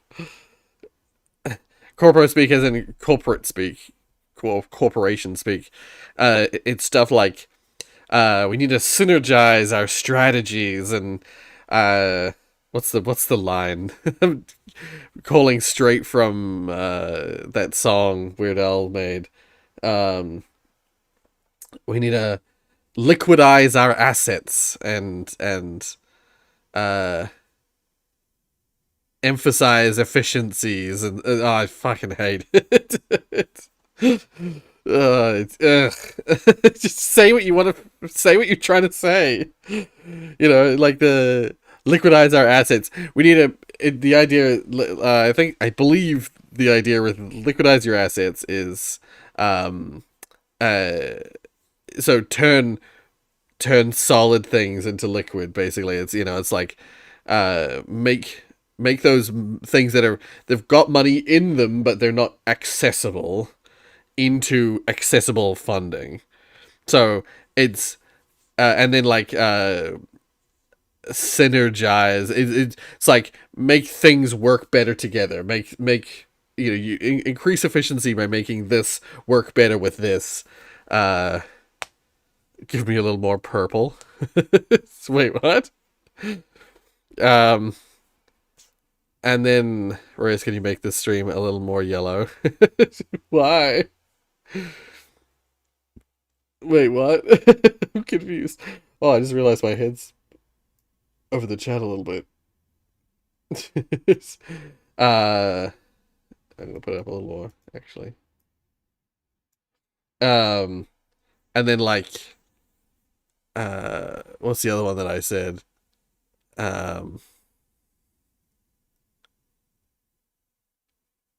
Shit.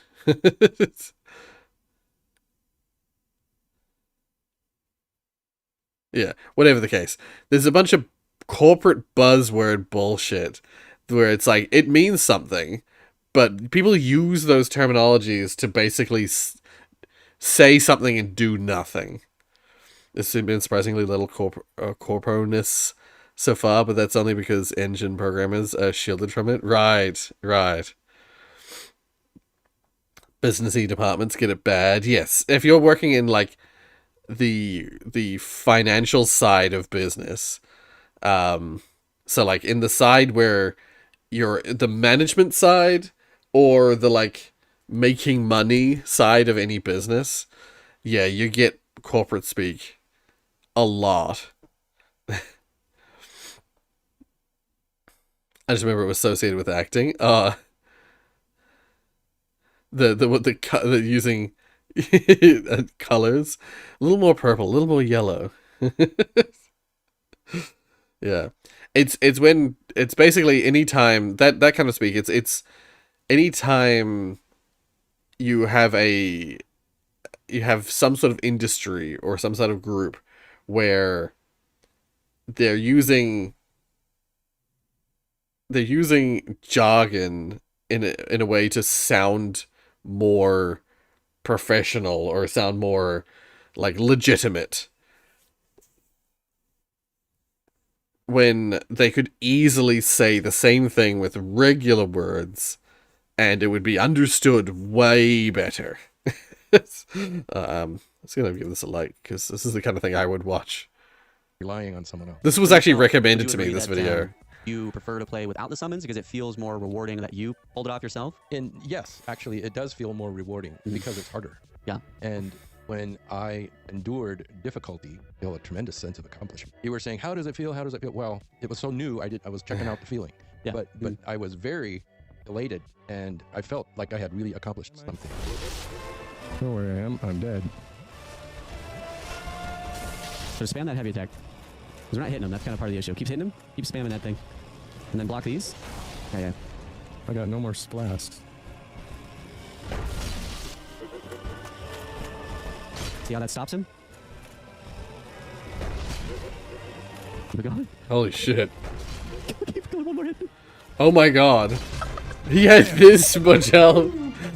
Holy crap. Wait a minute. Did I beat him or what? Now, knew that I had accomplished something in the electronic world, and when I turned off the computer and walked out the door, nobody else knew what I had just done, except for the people that were doing chat wherever they are. And that's exciting to think that 700 people are watching me be a bozo out there. Yeah. I want to be a business that was exciting. Come up with the and it most was very nonsensical thrilling language in to a make way Maddie that I've never mad. experienced like before. Really? So yes. you haven't experienced that level of emotion in that capacity? In that fashion, in that capacity. Yeah. It was a different... What I think they do, the reason they use that speak... Oh, welcome back. Welcome back.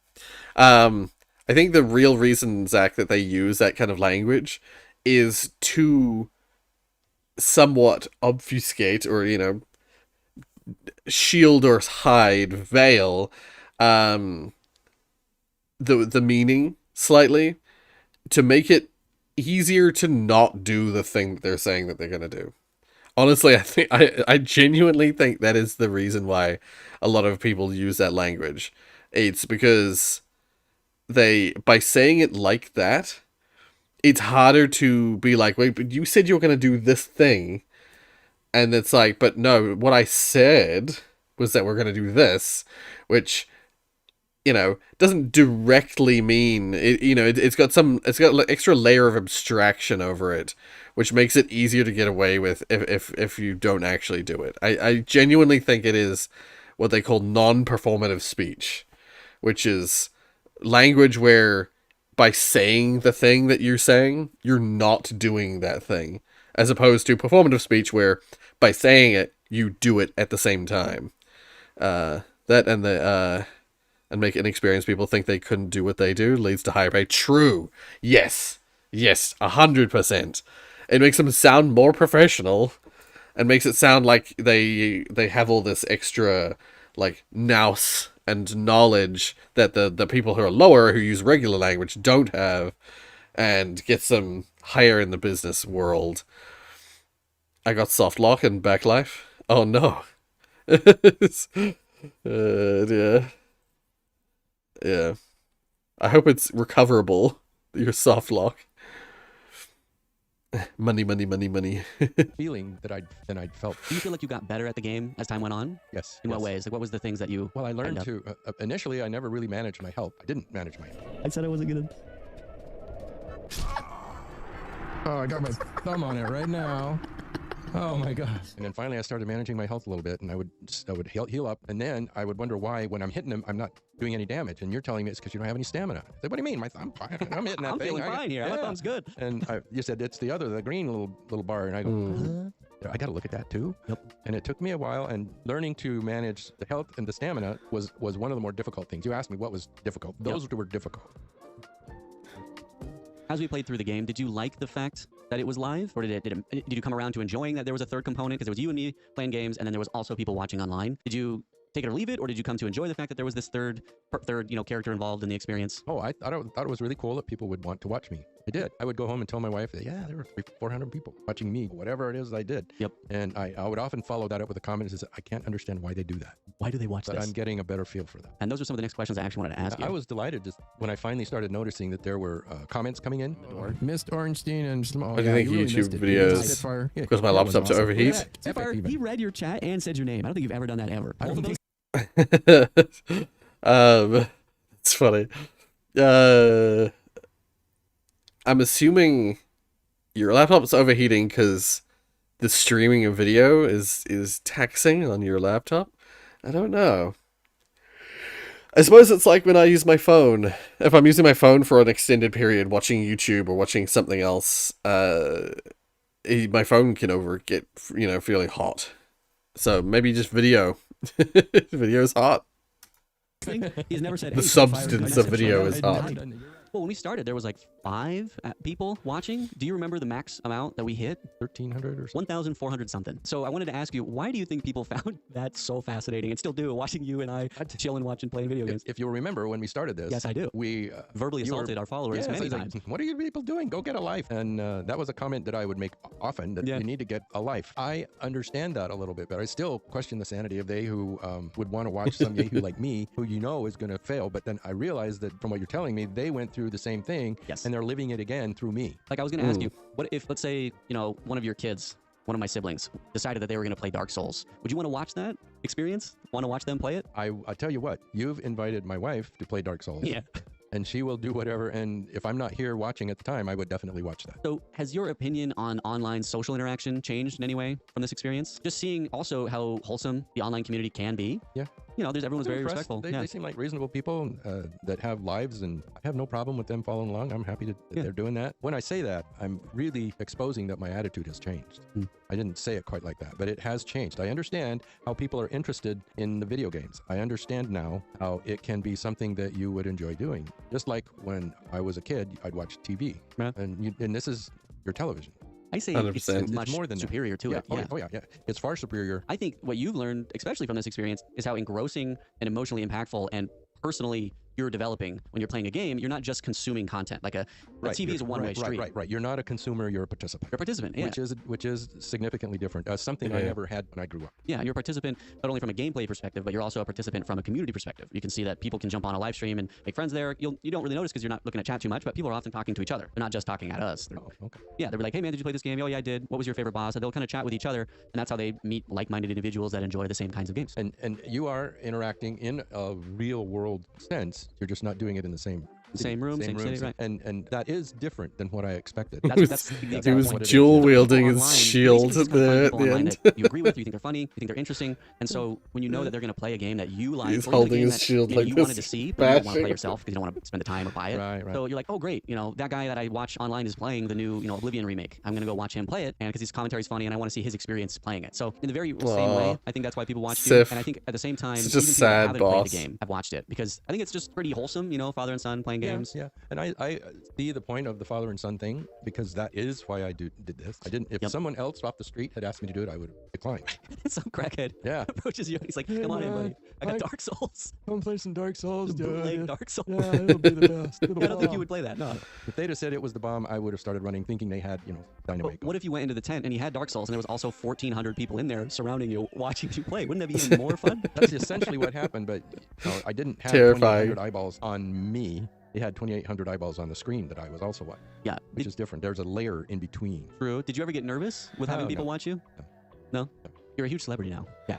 I am. Well, on YouTube, you got some people that watch it, that watch us. It's fun. Yeah.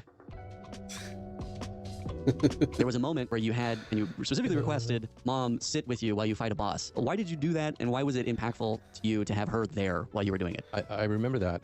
I wanted my wife to have some experience watching me do that. So I was very steeped in video games are avoidable distraction. Yep. And she's beyond me on that. He's even deeper down the rabbit hole. And so I wanted her, and I'd been spending a lot of time with this, so I wanted her to sit down and watch.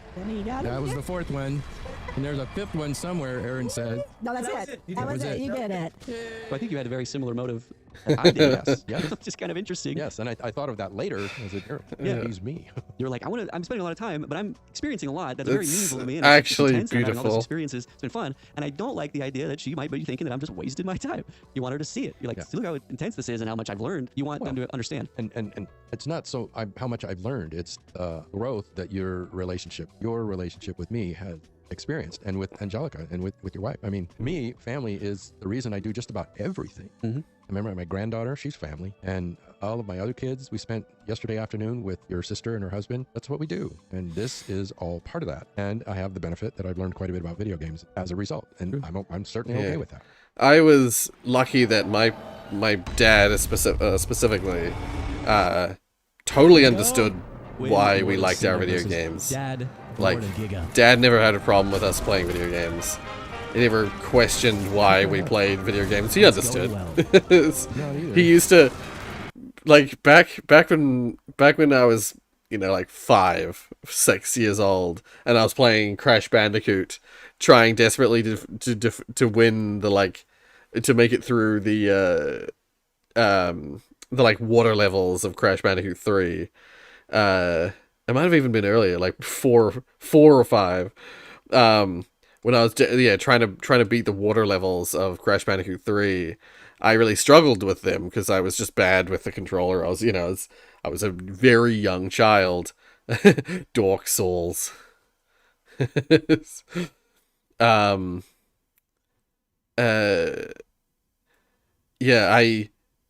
Sometimes Dad would hear me getting annoyed at the game or getting angry, and he'd come and try, help out. He wanted to help me. So he'd sit down next to me and grab the controller and try himself to, like, beat the level. And he actually got pretty good at Crash Bandicoot. There were a couple of times where he managed to get past something I was struggling on, and then I would, like, take the controller back and continue on from there. And so, like, yeah, in the early days of us playing games, Dad actually joined us playing the games, and so, like, I had a good, Dad was good with us with the video game stuff. But beyond like Crash Bandicoot, once we got it, like, a little bit more, further into games, the PS2 came out, Dad felt kind of like in over his head, and so he never really did that beyond that point. And of course, we got older, we got much better with the controller, but Dad never really got any better. He didn't play Dark Souls. He didn't play a game, a ruinous game like Dark Souls that like sucks you in and consumes you. But unfortunately, while Mum was supportive of us playing games, she was fine with it. She never joined in on the actual playing of the games, and she also had seemingly no interest in understanding the games we played. Like, sometimes she'd listen to me rant about a game, but she had no interest in actually playing them or taking it beyond that. Oh my gosh, who is this? So it's really quite interesting to see. Super cool. Oh! Hey, you got a hit on him. I do have 6 on the youngest. No! Gwyn was so hard for me with my character. Even though I was... By the time I got to Gwyn in Dark Souls 1 with my main character, I was one-shotting bosses. Well, practically. I was like... Okay, not one-shotting, but like 2-shotting or 3-shotting bosses. I remember Seath the Scaler, Seath the Dragon. I killed him in 3 hits. I killed the 4 kings on my 3rd or 4th try. I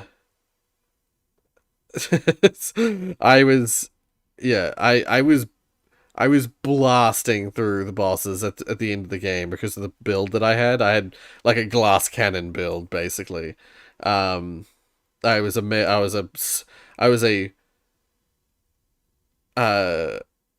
what the hell do they call it? I was a spell sword in Dark Souls 1.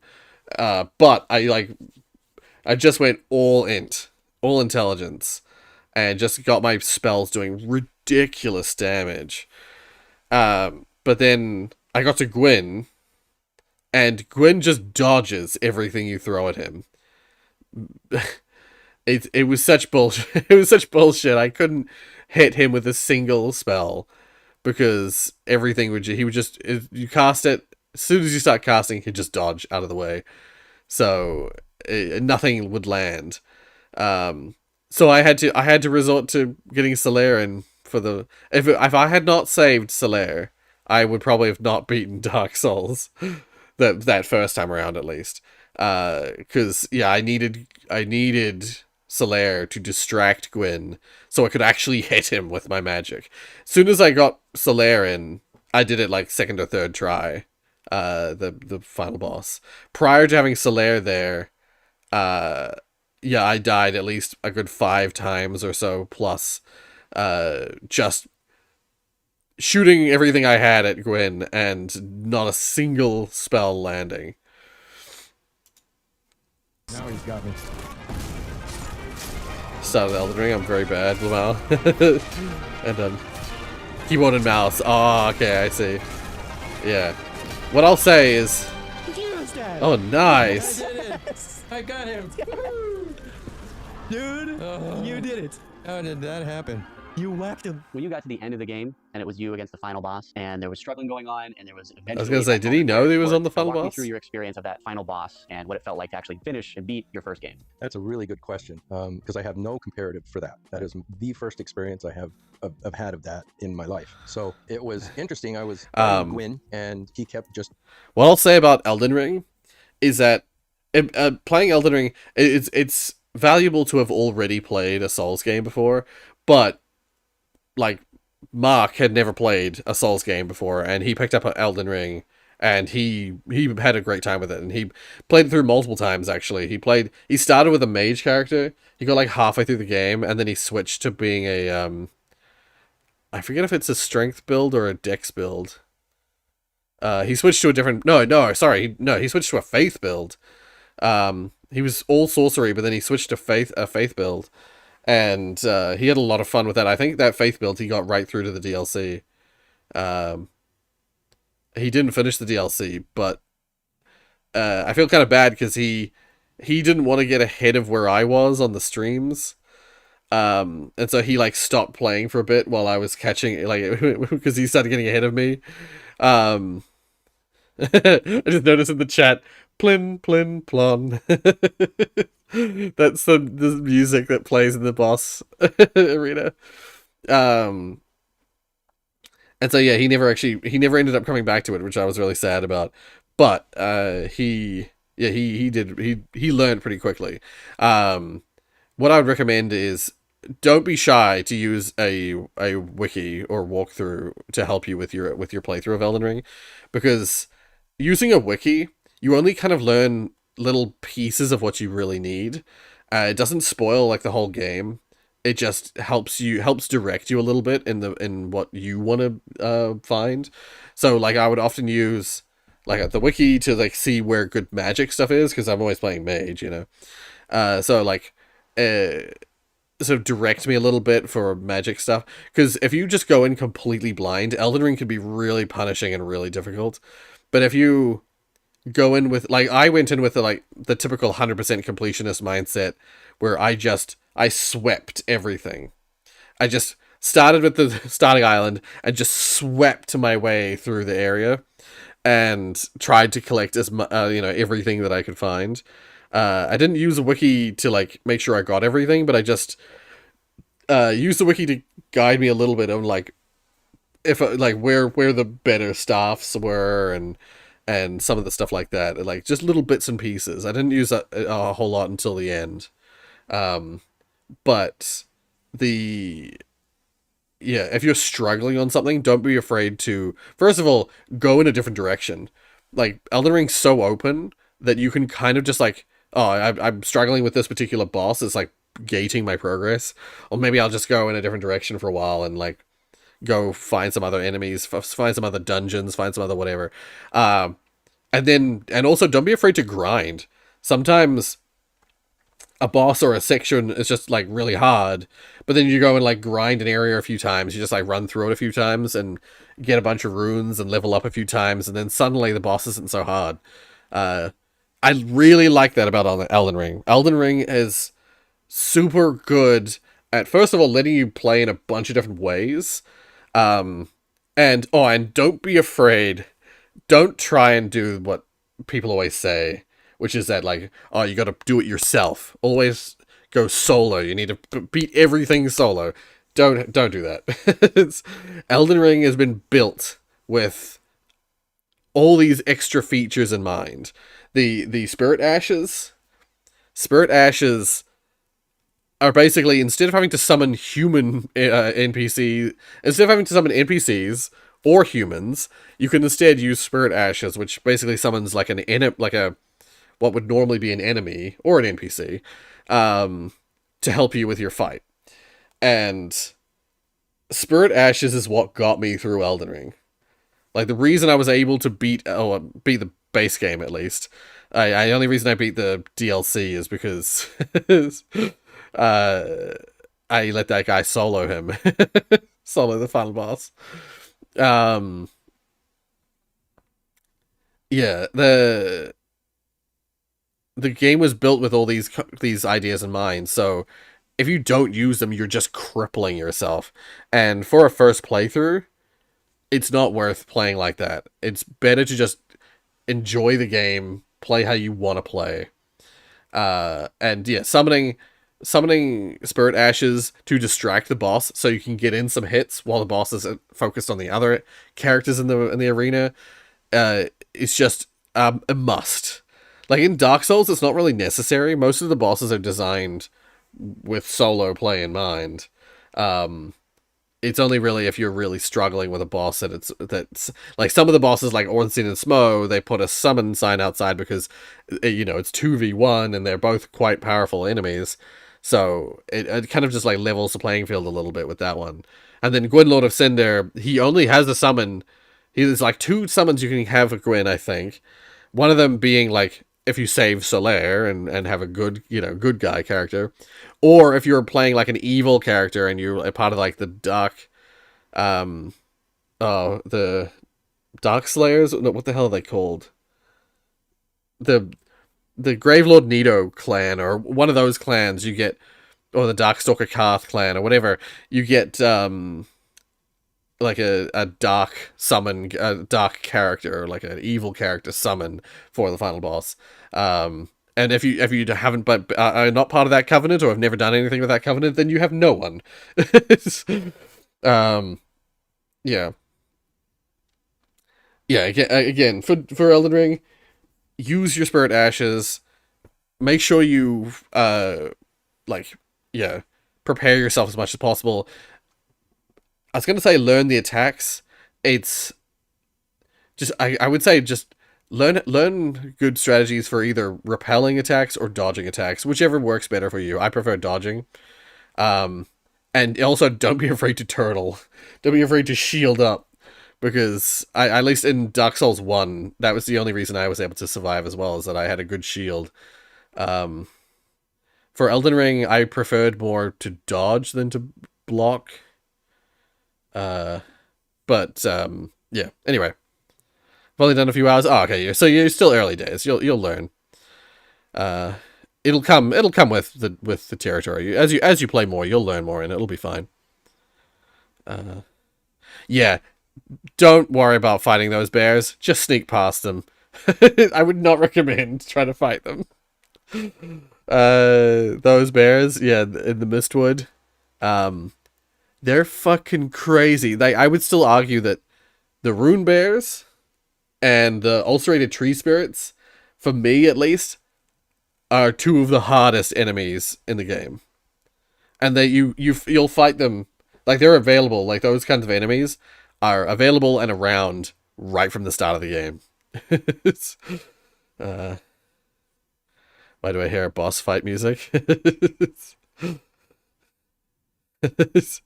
Bling, bling, blong.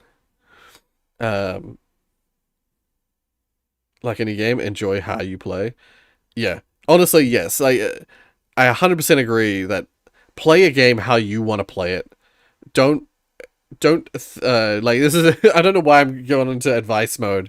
But yeah, for anyone watching, for anyone listening who is interested in video games, my piece of advice is play games if you like the game, or and play a game in a way that you like. Don't try and adhere to other people's ideas of playing games, because that's the thing, is that with Dark Souls you've got your like, you should be soloing everything, get good, and I've been watching your playthrough a little as I play games recently. Right, did that with Hollow Knight, but didn't leave comments. Right, that's fine. That's fine. I was gonna say Hollow Knight is a perfect example. I was literally about to bring up Hollow Knight. Hollow Knight is one of those games that if you read the comments, if you read some of the comments on the Hollow Knight videos, some people got really upset with the way I played that game, because I built myself with the idea that, like, I basically built a tank build because I tried to avoid getting hit. Oh, hey Fredbear. I tried to avoid getting hit in Hollow Knight, but oh, I'm streaming. What's... Why have I got this coat? I think you would... Oh, 1 second.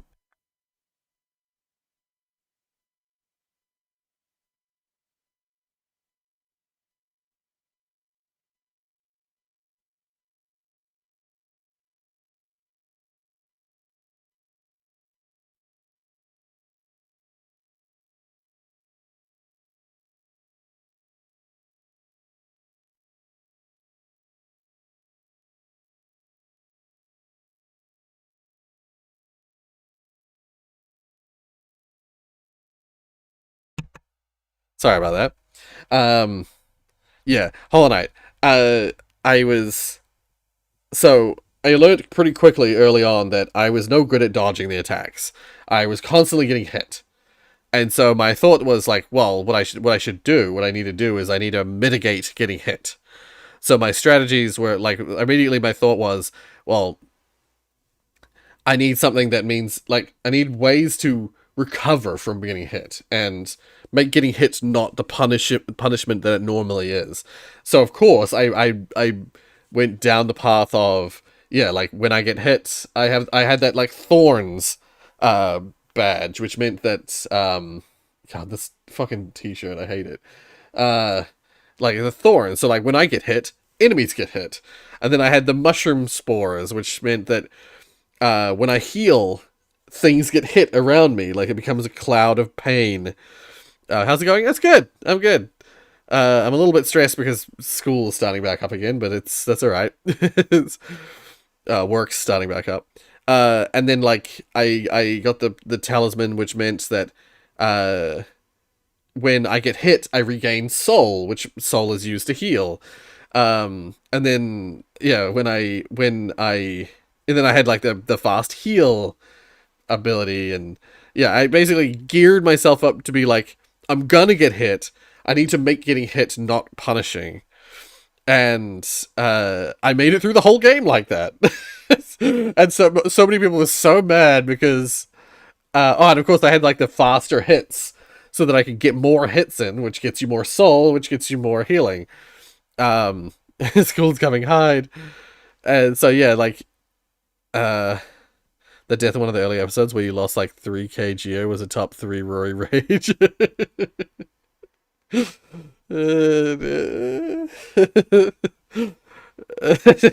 don't remember that, but that's funny.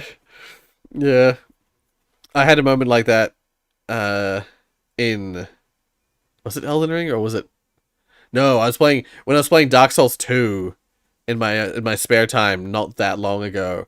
I had a moment like that where I lost a fuck ton of souls and I was just so upset. But it happens.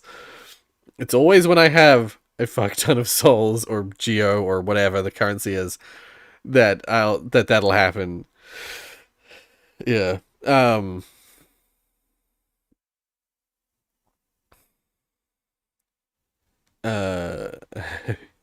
You tried that strategy in Cats Are Liquid.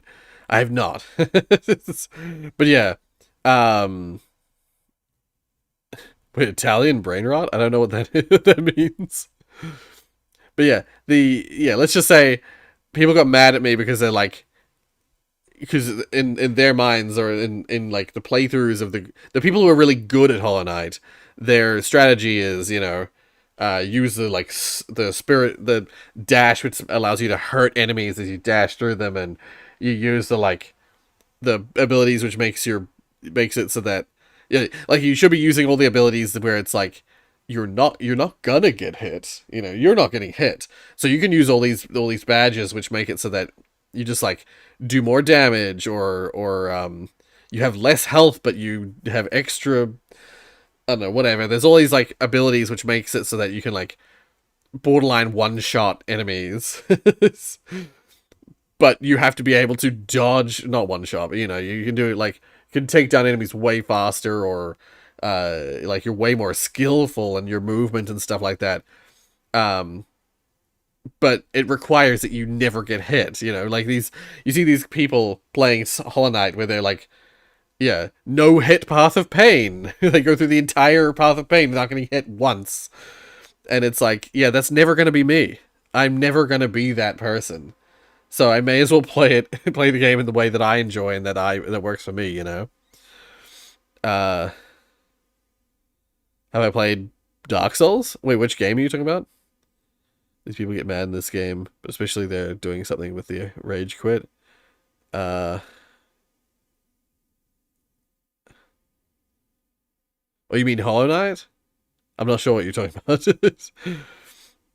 Plin, plin, plon. Yeah, I was talking about that earlier. I love that in the comment. Plin, plin, plon. Times 6. That's the boss music. I thought it was earlier than it is. It was episode 8. Right, yeah. Yes, I'm talking about game. Very helpful. In Dark Souls, I never played it on the channel, so people can shit on me for it. No one, I think, shat on me, thankfully, for Dark Souls 3 or Elden Ring. No one gave me shit for it. Yeah. Yeah, anyway. He owned me for whatever. It took 3 separate visits for me in working with it and doing that. And I don't know how many hours, 8 hours, 8 hours to finally figure out what to do. And finally, when I did, I was pleased. I was proud of myself. Hey, I was able to implement the things that you had taught me and about fighting Gwyn, because he was different than anybody else. And I would heal up right underneath his face. Yeah. And I had tried that with others. It was successfully, but wasn't quite Oh, as that's obvious. sneaky. So I did that. I didn't know about I that. I did what you suggested. And Gwyn went down, and I just kept hitting him and watching my health. And when I needed to, I'd heal up, and I'd hit him again and hit him again.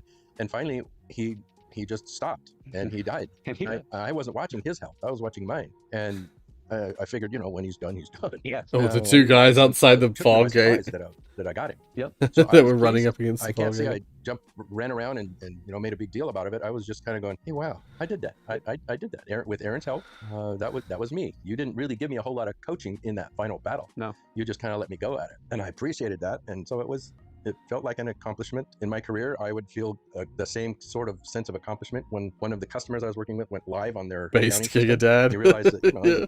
he really did something. So I felt like I had accomplished something that was really cool to do. All right, and we're here. Dad has been wanting to share his passion projects with the channel for a long time. So today, No, I've never watched flashlight and get yelled at. any of the Black Ops games other than Why 2. did you decide or agree to do this? To give it to you just straight and blunt is because I love you. I learned a long time ago that if you want to be close to somebody, Victory you don't try to achieved. convince them to do something you want to do. You go do something they want to do. And you asked me to do it, but I was very flattered. I never thought you would do such a thing, especially since I've been so... What's the most infuriating game I've ever played? Oh, that's a good question. I don't know. Some of the Crash Bandicoot games can be really infuriating, but mostly because of the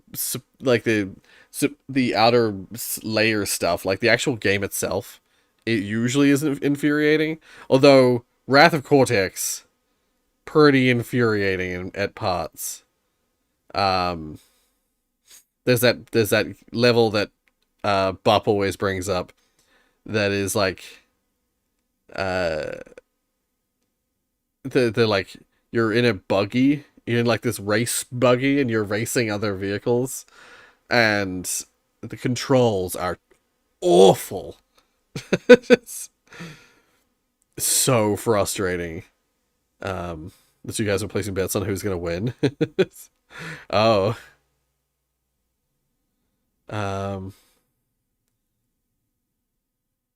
Male kick is coming back for. Ah, I see. I don't know, because people are getting excited for male dot. It's like male kick. I don't know what that is. It's another good clippable voice comment. They were awful. Like, it's so bad. And best quote ever. What's funny is I played Getting Over It with Bennett Foddy, but that game I knew what I was getting into when I started it, so I was pretty zen about it. Like I didn't really have any troubles with it, but I also didn't finish it. Best quote ever, not gonna lie. Yeah, I like got up to the Zen. I like Zen. Zen's great. Yeah, probably most infuriating game I've ever played. Probably some troll game, or like one of the Crash games, or one of the more annoying side levels, like the ones where you're not platforming, but also even if it is like, even if you are platforming, like it's just a really frustrating, tough sequence that you got to do without dying. You know, one of those kinds of things. Yeah, in this case, I was talking about Zen with a Z. Yeah. Yeah. Half-Life? Yeah, no. Not Zen X Zen, but Z Zen. Oh, welcome back. I was just mentioning, I was just talking about Crash Bandicoot again. Apparently Steam is down? Oh yeah, no connection. Shit. Well, so much for that. I was gonna show where I got up to in Sekiro, but oh well. If it comes back before the end of the stream, video games we'll for do so it. long. Right. I'm retired. I couldn't think of a good reason not to do it, so I said okay, and that's why I did it. That's why I continue to do it. You are the attraction, not the game. I did not really care to learn a bunch about video games. Yeah. I wanted to learn a bunch about you. And I've accomplished both. No, I've enjoyed, Aw. obviously, immensely. His dad the is so opportunity to wholesome. play with you. I mean, yeah. I mean, for me, I'm the youngest of 7, so Babe 2 and I are going to have potentially kids a little bit later. So there's a concern of like, you know, how much time are we going to have? And if we live in Chicago, for our kids to interact with, you know, Nana and Papa. But the fact that we have all of this stuff available to show them, like, this is all the fun stuff that happened, that's meaningful.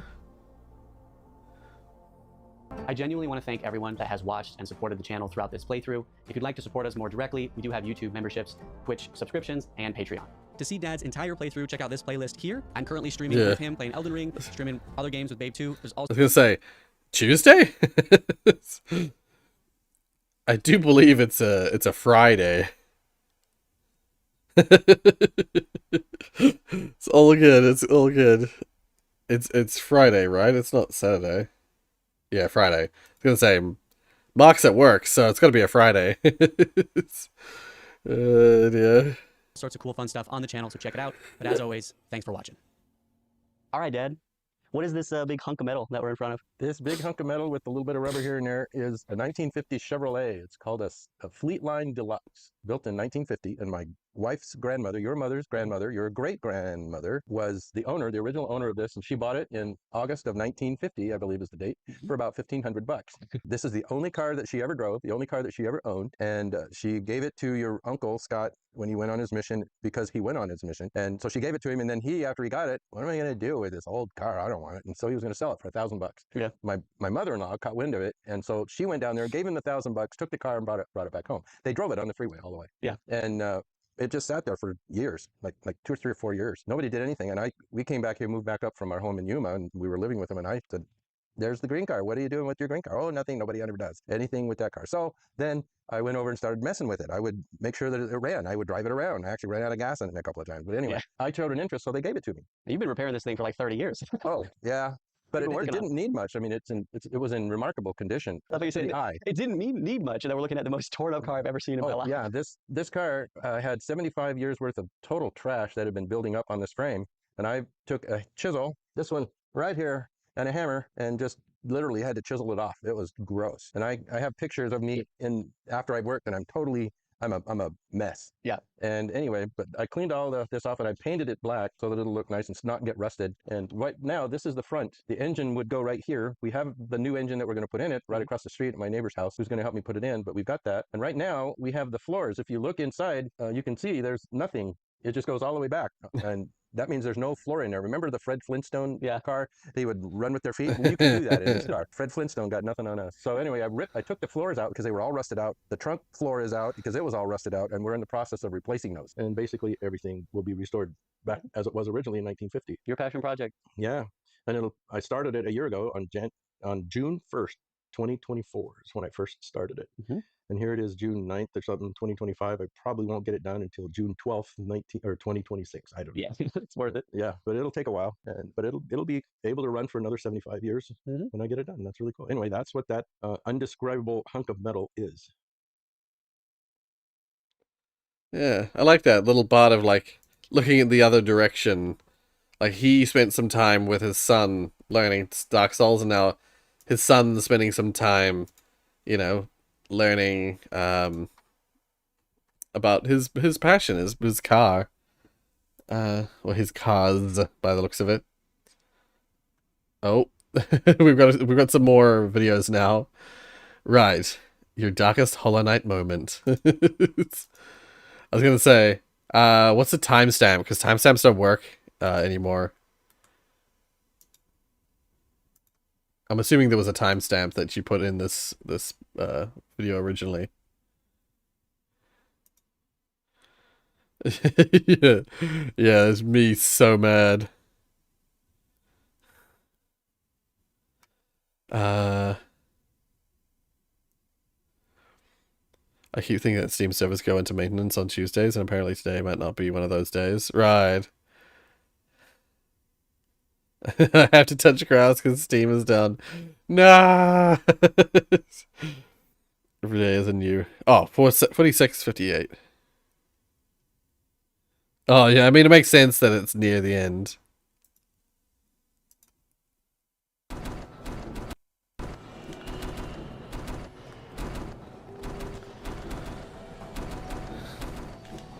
Oh.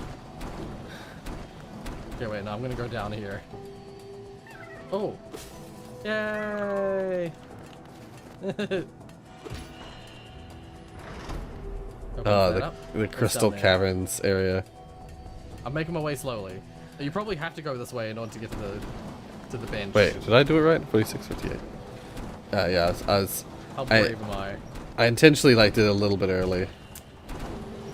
Not that brave. I need to heal. I need to find something to hit so I can heal. Let's just go this way. I don't actually want to fight the flying guy. Oh, but these guys are just as bad.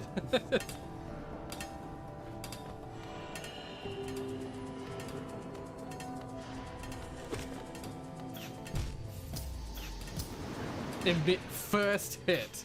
First strike. Are you fucking kidding me?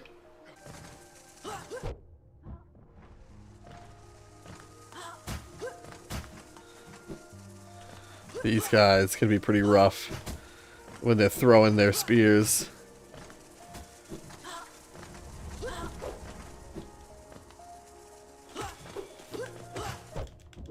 Yeah, I remember being like, fuck, I just have to fight them. Oh my god. Fuck off. Oh my god, I can't do it. I just lost like 2,000 fucking husks. Of Geo, whatever the fuck they're called. Thank you for watching. See ya. Oh, one of those rare moments where I didn't even do the outro. I almost never don't do the outro. You see my lowest moment. They say my outlook changes after this episode. I truly love this game and I'm going to finish it, even if it kills me. Yeah, I think that was one of those parts. I must have been around. It was. It was at this stage, I think. I feel the pain. Yeah. You can technically post a timestamp link in the post description before. Oh right, yeah. Yeah. Oh, I see. Interesting. Yeah.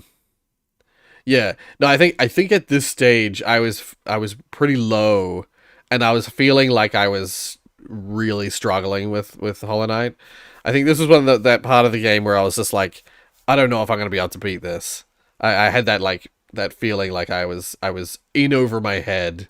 But then like in the next episode, once I got past like those areas, it went straight back to being like, I freaking love this game. So yeah. 1 second. I was gonna say, because it's relevant to that, I'm just gonna quickly show some. Oh, wait, no, I gotta wait. Oh, I gotta wait for friggin' Steam to come back on. Shit. All right, well, let's. Okay, while we're waiting for Steam to come back, we'll return to that thought because I may or may not be at that stage with Sekiro. Now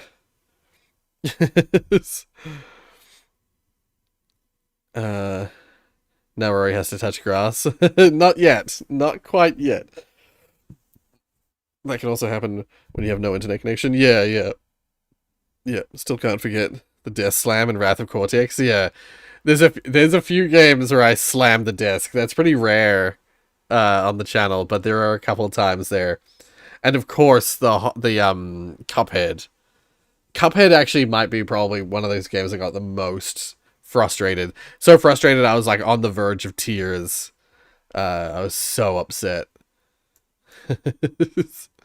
Anyway, yeah. How to easily softlock yourself in Back Life. Used Xhash 3D. Oh.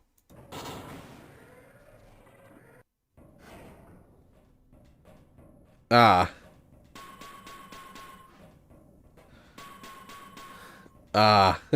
see.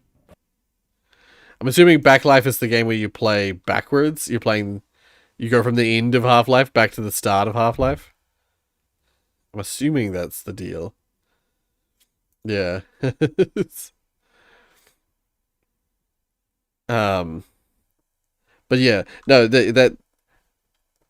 I currently, returning to the Sekiro, I've got to a point in the game where, like, in every direction there are bosses and enemies which I just cannot handle.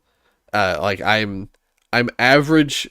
I'm probably below average in my abilities to use the deflection system, but there's so many enemies now that are able to do stuff that goes around the deflection system that I'm at that stage I'm in a similar stage in Sekiro that I was in Hollow Knight at that, like, episode 8, where it's like I genuinely have that feeling like I don't know if I can continue. I don't know if I have the will and the patience to continue.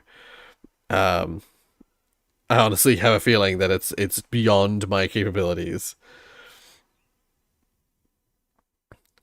Love the car level. Oh god, yeah, wait, if we go 1 second. If we go to playlists, Wrath.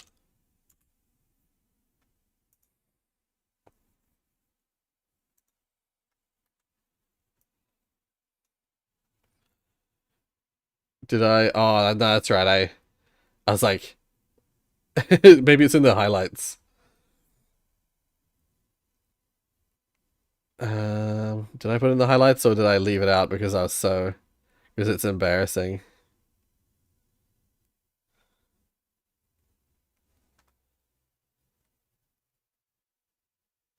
Nope, it's in there, I think. This is it here, I think. Please don't give me the... I would have screamed. I would have fucking... Wait. Oh my god, if I didn't get the gem... I walked straight into the portal, I would have fucking screamed. I would have screamed. Please don't give me the boost. I don't want the boost! Okay, thank you. Me attempting to get the...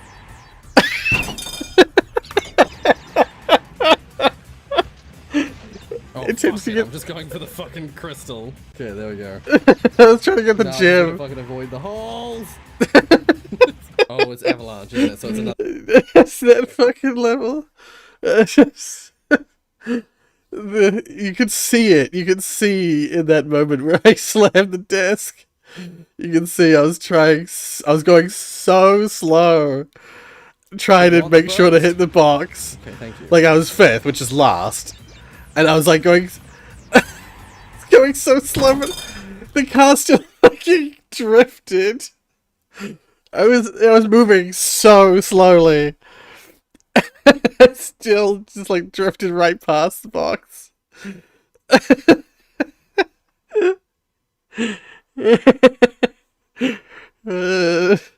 Life starts from lab to complex to Black Mesa inbound. Right, yeah. Back life, sorry. It's so bad. But yeah, you see how, like, me trying to get the boxes was so infuriating, and then when I was just like... Fuck it, I'm just going for the fucking just like, crystal. fuck it. Okay, there we go. I got to first place, like, immediately, and then just like... No, I'm just gonna fucking avoid the holes. Oh, it's avalanche, isn't it? So... This is fucking... Yeah. Maybe like... Yeah, literally almost flipping my table. I freaking like fist just like boom down the table. I've done that a few times in videos, but this is this time was one of the times where I really just went for it. I did not hold back. I just fuck.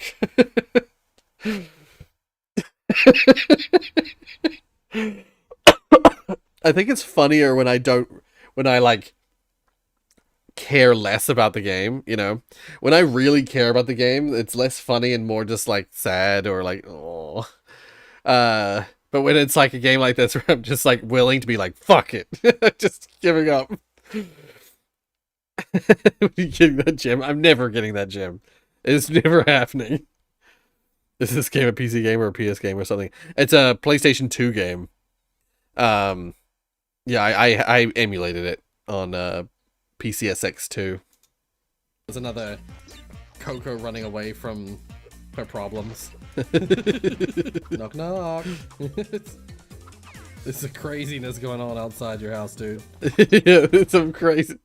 I always thought that idea that's like there's just houses, but there's like all this crazy shit that's happening outside. Fucking penguins spinning around and people skiing in between the houses and a crazy bandicoot breaking boxes.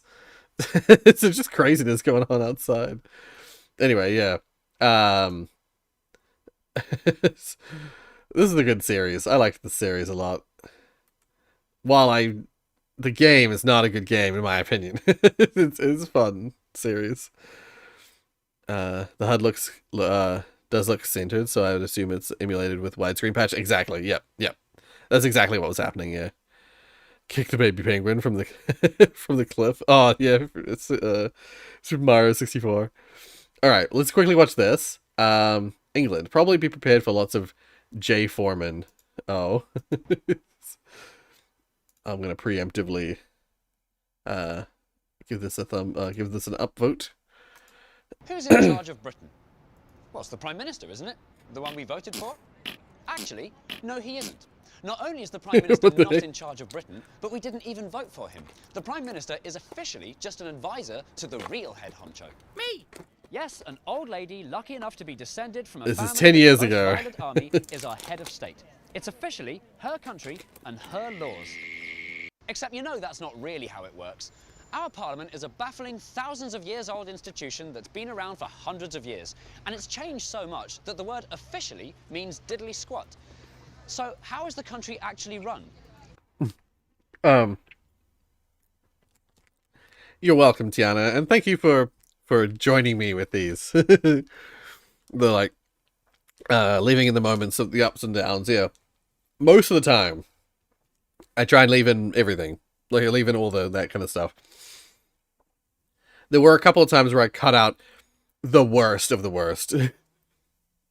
Because they either weren't funny or it was just like endless failure without much like going on.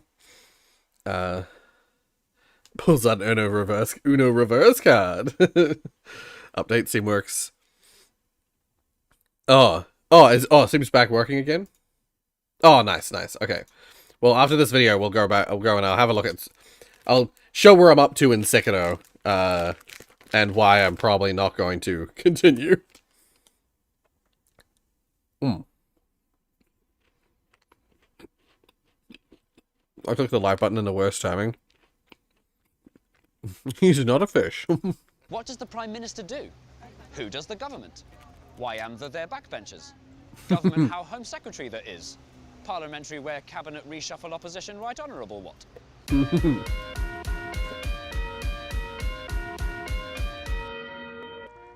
Britain is unboring, which means we, the people, fish? decide how the country is run. But instead of squeezing 64 million people into the House of Commons, we have 650 people representing all of us. How are they choosed?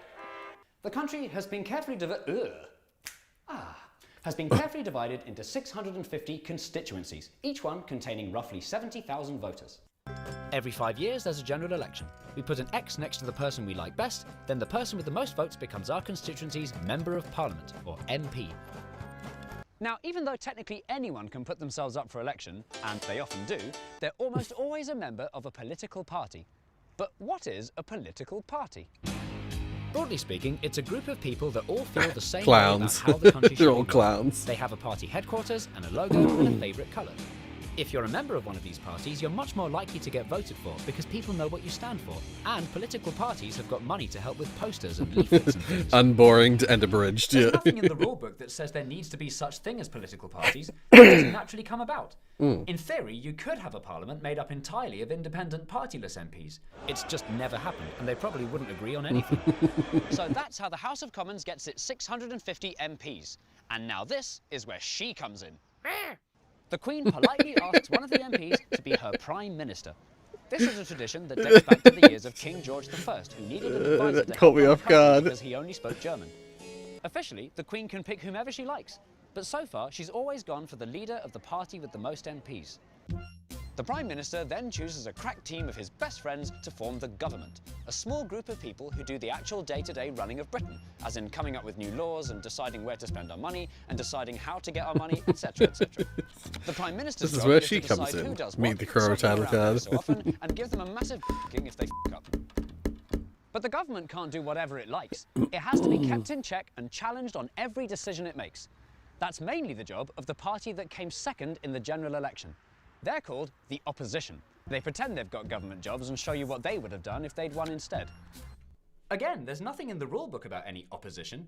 In fact, the opposition wasn't mentioned in law at all until 1937, when they had to agree how much the leader of the opposition should be paid. So what about the rest of the MPs who don't get a job either in the government or the shadow cabinet? That was startling. He's literally wearing gloves because he's supposedly over a book that's so important that you have to book it out. You have to book time with it, and you have to wear gloves when you turn the pages so that you don't damage the book. And he rips a page out of it. Startling. They've still got a very important job to do. They're called backbenchers because they sit on the back benches, which are at the back and are benches. It's their job to represent us, the ordinary folk, in Parliament. And they do this by voting on things. Every time someone comes up with a potential new law, known as a bill, our MPs argue about it for ages and ages and then decide aye or no in a vote. The ayes to the right! 400! They use the word aye instead of yes because they're pillocks. In theory, the MPs decide pillocks, for yeah. themselves how to vote, but the slightly depressing news is they're normally told to vote by the leader of their party. Party leaders employ people literally called whips whose job it is to go around making threats and promises so that MPs vote as they're told. It's the only way you can get more than half of the room to vote the same way. It may seem like an insult to democracy, but actually that's pretty hard to justify. Yeah. Once a bill gets liked by the House of Commons, it gets handed on a piece of paper to the room next door, the House of Lords. But they're really weird and complicated. Lord and in the we can't background bother in to the talk about them meanwhile. right now, so they're a story for another time. I was gonna say, Bills get sent back and does this forth not have between copyright the two claims? houses until ultimately one person gets the final say on what becomes a law. Oh, go on then. Isn't that insane that we actually live in a monarchy? It's 2000 and something, not 13 something. Gradually over time, the Queen's role has become more and more ceremonial, and she does more and more nothing. Her powers still exist, and in theory, the Queen could veto any law she doesn't like. But she knows full well that if she tries to exercise any of her theoretical power and defy the MPs that we the people voted for, there'll be an instant revolution and will set her palace on fire. It's easy to forget all of Honestly, not When far there's off an from the election truth. on, the media make it feel like you're choosing a prime minister. She really does nothing now, yeah. Oof. And you're not choosing a party either. You're choosing a person, your local MP, who just happens to be a member of a party, who just happens to have a party leader. So who's in charge of Britain? In an official sense, her. In a technical sense, him. In a practical sense, them. In an idealistic sense, us. But the real answer? Well. Dunno. Yeah. Yeah, that was a good summary. And it basically works the same way here as well.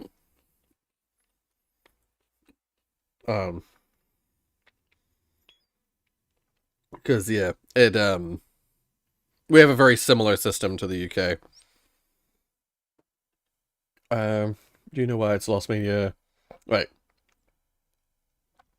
Lost media?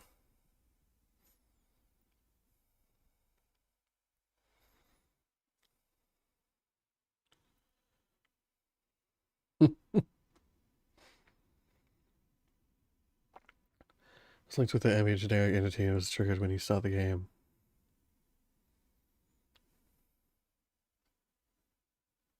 Ah. There's actually, I have a bunch of, there's a bunch of, stuff in previous projects of mine that is now technically lost media, because I never I never released it, and I just don't have the hard drives that they were on before. I was gonna say, what I might do is, because I was always intending the stream to be a little bit shorter, so for the next, what we'll probably do is I'll call this the last one viewed. Watched, like that. And then I'll save these for next time. These ones here. But I just wanted to show a little bit of Sekiro off on the channel, because I don't plan on playing this at all on the channel. But I wanted to just show what I'm currently like playing in my spare time. And why I probably won't finish this game.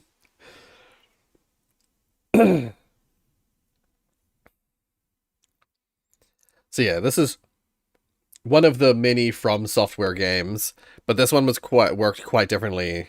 It is quite different from the rest. Rather than the typical kind of RPG style, this is a bit more like specific. Like you play as a specific character with a specific play style. Which means you can't really, it's not like the rest of the Souls games where you can play however you want to play it. Yeah, this you have to play it in a specific way, and I'm just shit at it. I'm just no good. Oh, do I not? Oh shit, I don't even have it equipped. Let's switch this out for this. Oh, okay. Oopsies. It's really, oh my god, what am I doing?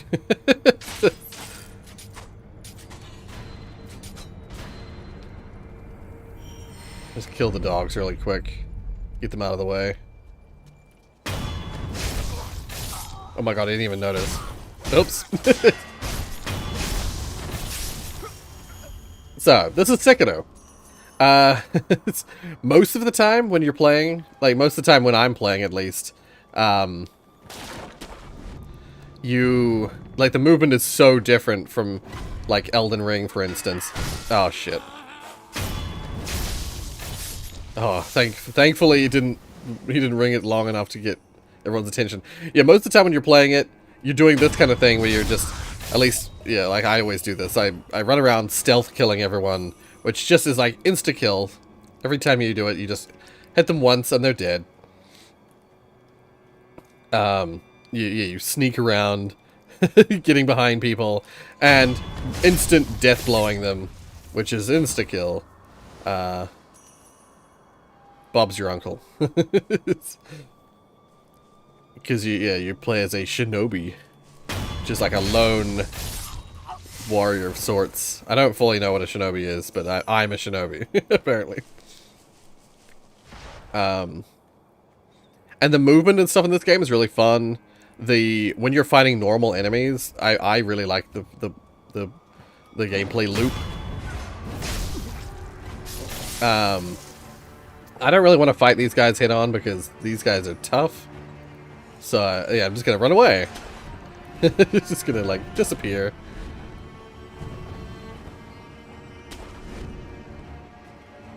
And eventually they'll just lose interest in me.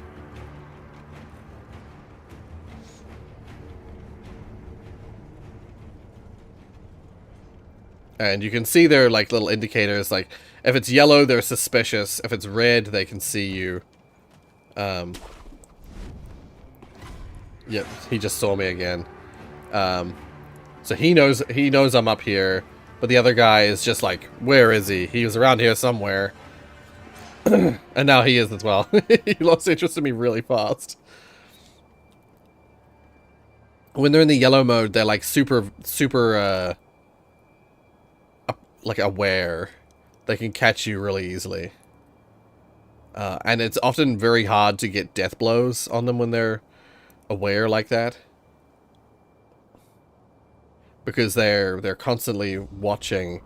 Oftentimes they won't allow you to get a backstab on them because they are they're searching around too much. I might not make it. Oh, I made it, thankfully. So like even these guys, you can get if you get behind them, you can get a death blow on them and instantly kill them. If you don't, though, let's just fight this guy head on.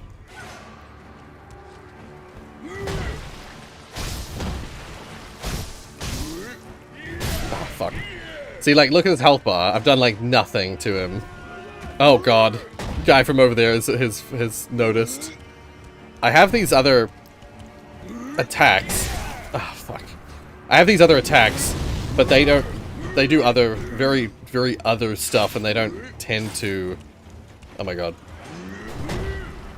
They use a limited resource that I have. I'm not even hitting him with that. It's so short range. It's not like Dark Souls where you can get a backstab at any time. You have to death blow them in order to get a backstab.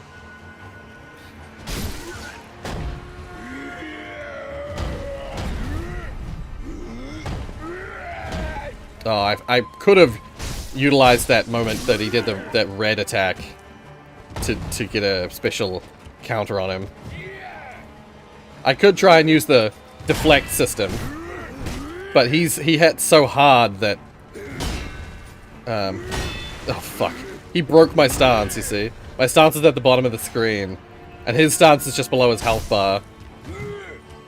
I find that for enemies like, oh, and then this guy, this bastard. All right, hold up.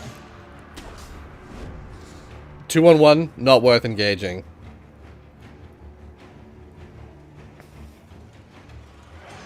We'll be heading out to play Maniac mod connected. So, oh, see you, Nathan. Have a good night.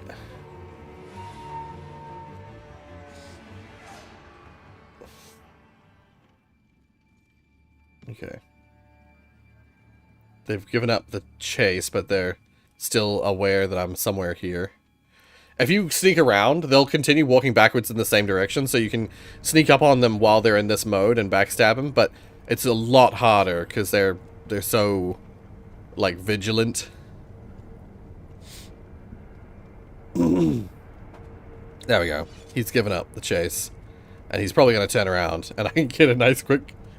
Oh god, okay, never mind. There we go. See, there, I broke his stance and then insta-death-blowed him. So, like, I took off none of... Well, I took off, like, a tiny bit of his health, but then I broke his stance and instantly killed him. So, like, if you can break the enemy stance, it's really... This game is really fun when you're fighting normal enemies who you can break their stance. But enemies like this big fat guy... It's really hard to break his stance because he's such a big dude. And he hits really hard. So, like, it's highly incentivized, from my perspective, to get behind them and instantly kill them with stealth. And so that's how I've been going through most of this game, is killing them like that. But then you get guys like, if I just run over here. I'm in this area because I was, like, slamming my face into the wall over this guy that's in the back here. I'll probably run away before I die. Well, I'll try. I'll try and run away before I die. But this guy down here, normally if you go down the normal path, there's like a hole just back further there.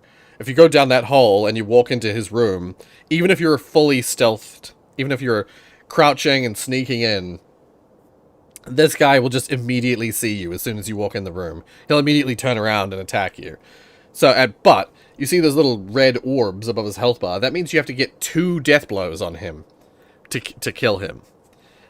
He doesn't go down in 1. You have to get him with 2.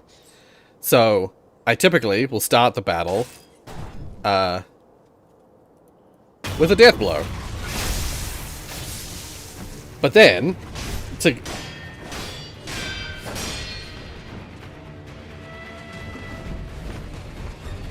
oh, fuck. Oh, I got a perfect reparry. Oh, shit. Oh, fuck. Yep.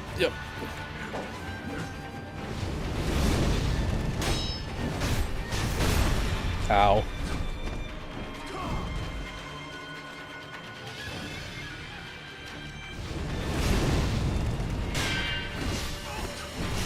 God.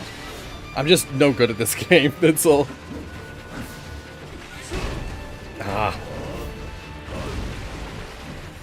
I'm bad at punishing, like, gaps in their attacks.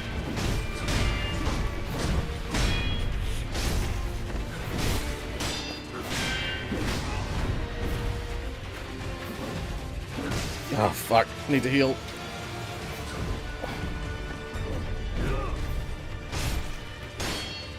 See, shit. I didn't get the fucking... See, I'm blocking, but I'm not getting the perfect parries, which is actually what breaks their stance. So I'm basically relying on trying to kill him instead. And you can see his health bar at the top left of the screen. Fuck. Okay. It's probably not worth me continuing to engage, because I'm completely out of health. Oh, I don't even have my friggin' special health thingies. These. Yep, I'm down. But, like, there is this, like, death mechanic where it's like, when you die, you don't actually die at first. You can resurrect. But that only works... Okay, wait, let's just fucking... Oh, I was gonna say, let's just run, but no, I died. Yeah, and that's that. And so, like, I got him, like, half his health bar down. And I only needed to death blow him one more time, which is, like, either get his stance down or his health down. But I can't... Oh, crap. Shit. I've died too many times in recent history, so, I've been punished for dying too many times. Yeah, so, yeah, see, this is my issue. Is I spend all my energy, all my real life, literal, physical energy fighting him that time, and I got about halfway through and I failed. Or you could say 3/4, I suppose, but since the first death blow is free, I got about halfway and I died. And when I use those special, when I use like the fire, that like fire attack that I was using, that uses a special resource, which is these special, I forget what the hell they're called, but there's like a special resource that you'd have to, if I ran out of them, I'd have to grind to get more.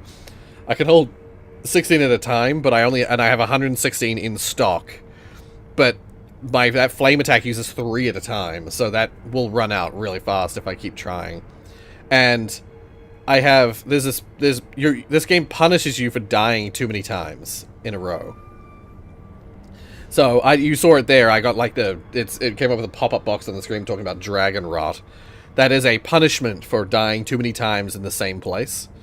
I don't know exactly how it calculates that or figures out that you've died in the same place, but it basically means that normally when you die, you lose half of your resources, you lose half of your money, and half of your current level. So you lose half of this, half of your money currency, and you lose half of the current level that you're working on, the skill point level. And so like if you were halfway, it'll go down to a quarter. If you're a quarter, it'll go down to an eighth. But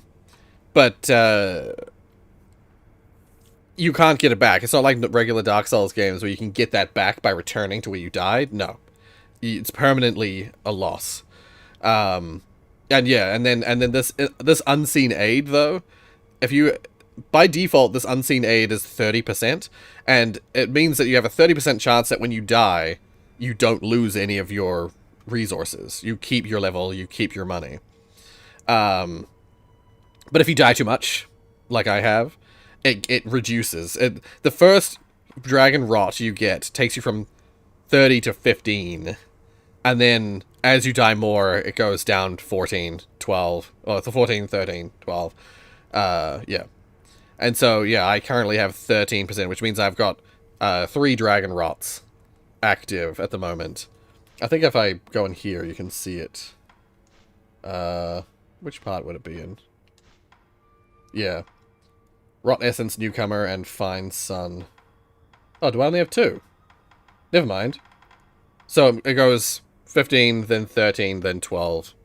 Because I used to have 12 before. And so, yeah, you get punished for dying too much. Which really sucks because, like, this whole game, the whole point of this game is learning the enemy attacks and slowly figuring out their attack patterns and overcoming them. But it punishes you for dying too much. So, last night, I was running back and forth between this I want to call this a bonfire because it's like a Souls game. But it's a Sculptor's Idol. I was running back and forth from this idol to that guy over and over. Like, I was trying to not die. So I would get to the point where I got to a moment ago and then flee.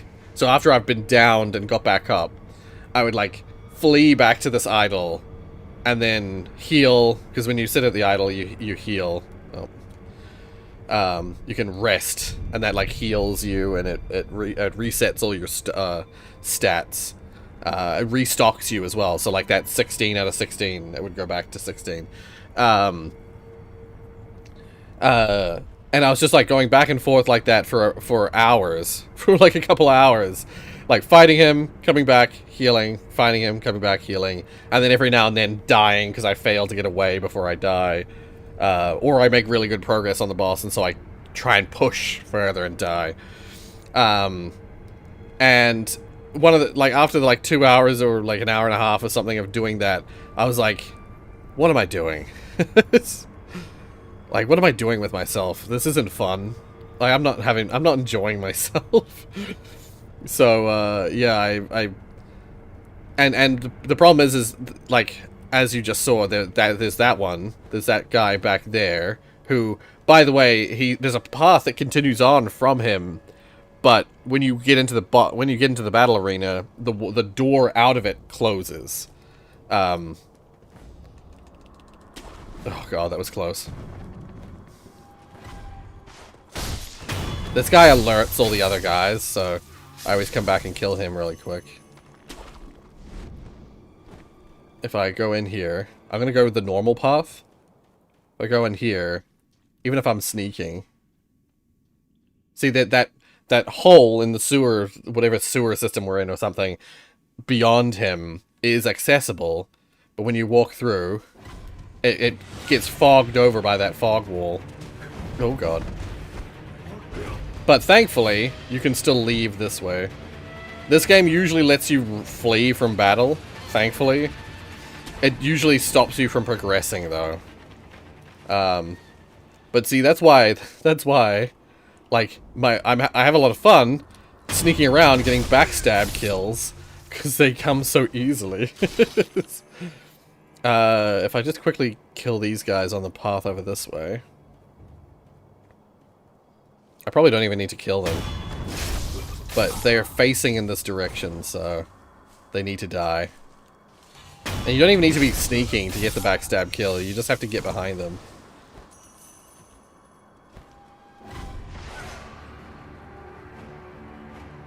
This guy, he's another one. Another... In this direction, there's another guy that has like the 2 death blows thing. Which isn't always a problem. Sometimes the 2 death blows are totally fine. Oh god, there's a fat dude coming.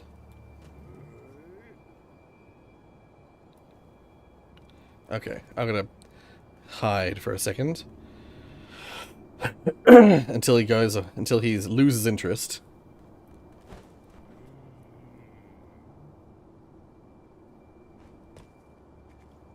Yeah, he's really following. Oh, go away. Trying to show the people.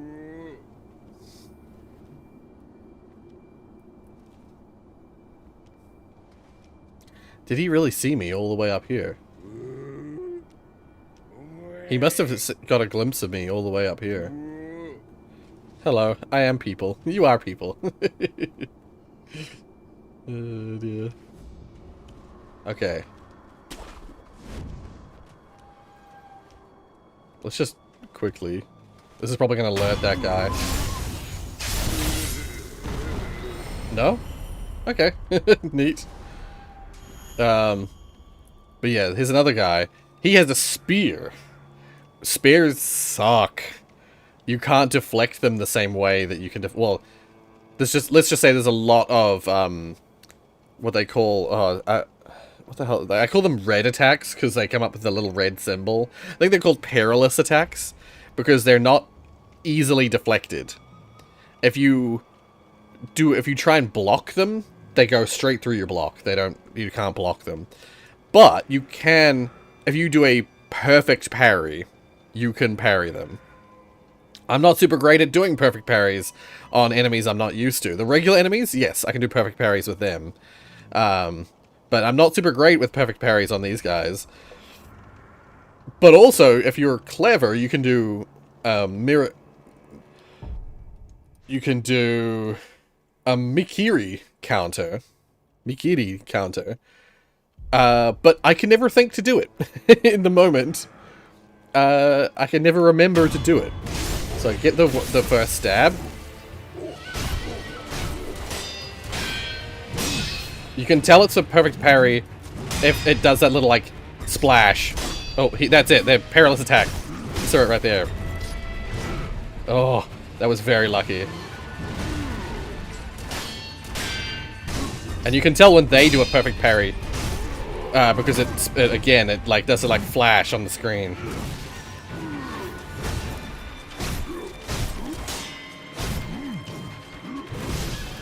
What frustrates me the most about this game is that so many of the attacks are, like, they reach well beyond... Oh! Oh! I did it! I did a Mikiri counter! Fuck! It didn't allow me to do a death blow, though. But I think that's what I've got to learn, is I've got to learn how to do Mikiri counters.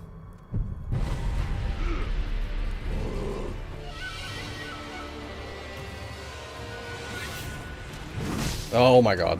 Yeah, and you're supposed to use dodges as well to, like, dodge attack. Like, you're supposed to use jumps as well to dodge attacks. Shit. I was trying to do a Mikiri counter, it didn't work! Ah, fuck. And that's it. And I'm dead! So, yeah. This game is rough for me. And I just don't see myself getting good enough. Hey, Zach. Hello. I just don't see myself getting good enough to actually beat it. It's in many ways, this game is a lot of fun, but then they fill it with stuff like that, which makes it so hard. It's so hard for me. It's like a Metal Gear Solid game, except if Snake suddenly was versing a ton of guys who all had freaking like thermal vision goggles and were immune to tranquilizer darts, but also had rifles that could that took you down in a single shot. It's like, yeah, it's just rough.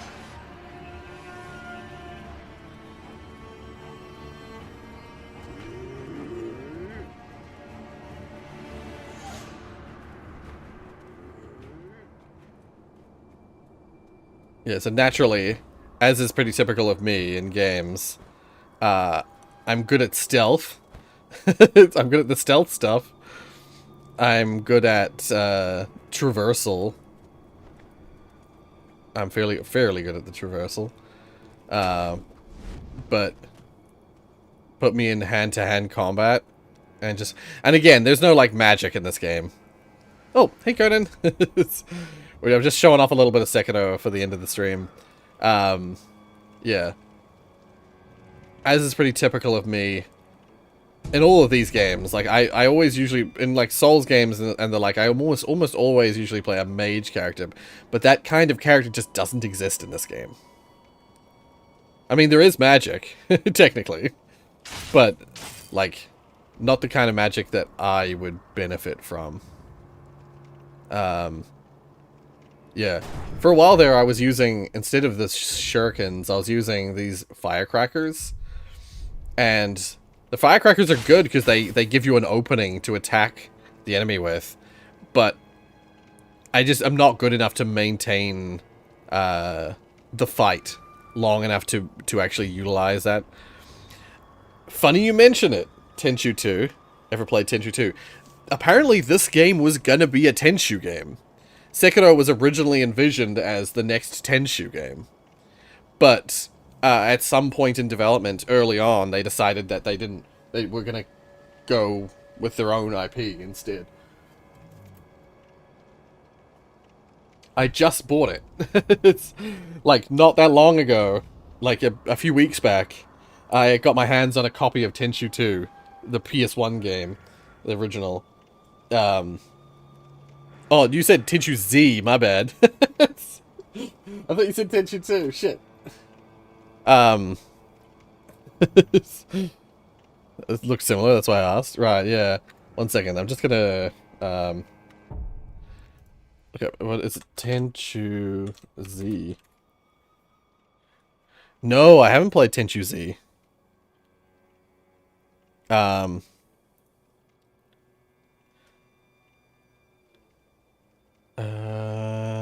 Where is it?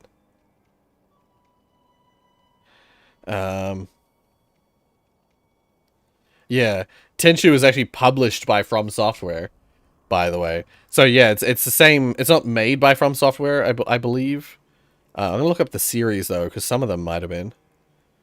They're published by From Software in Japan, but published by Microsoft in the rest of the world. The Tenchu series. Here we go.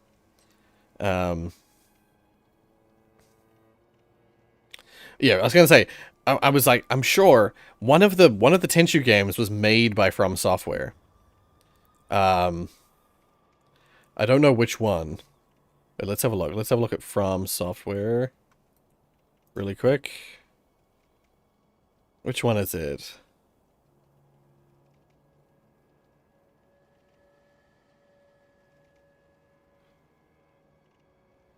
Crap, which one was it? I'm not seeing it in the list. 10 Tenchu.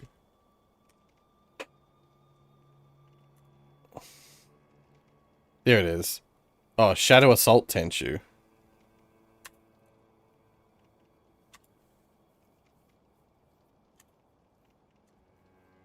Yeah, they published some of the Tenchu games, and they made a Tenchu game as well. The Shadow Assault Tenchu.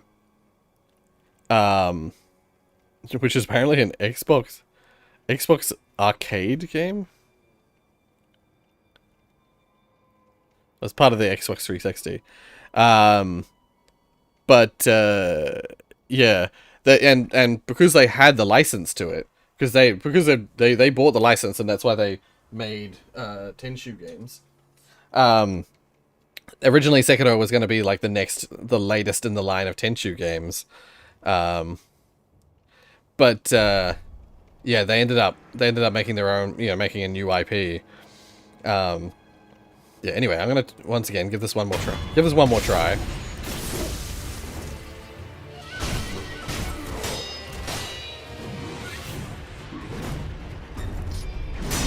See, I got a perfect parry.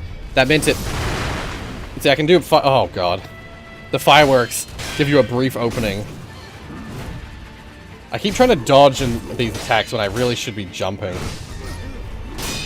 Oh, like, see, once again, I got a perfect parry. Fuck. But you see, I'm just not good enough. I'm just not good enough to win. And the problem is if you go away from battle long enough to make the enemy lose track of you, if you like sneak and you get the enemy to lose where you are, they regain their death blow. You see how at the top left of the screen there's one red orb. Keep an eye on that.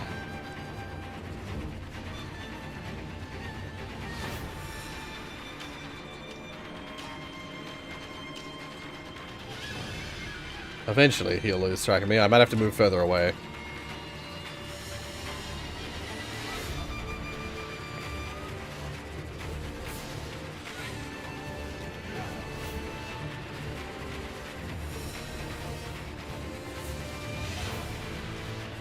Or maybe I have to move further again.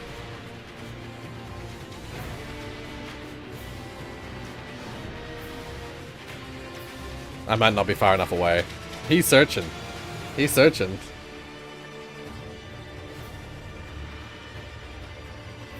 But yeah, again, just keep in mind that there's that one red orb on his health bar.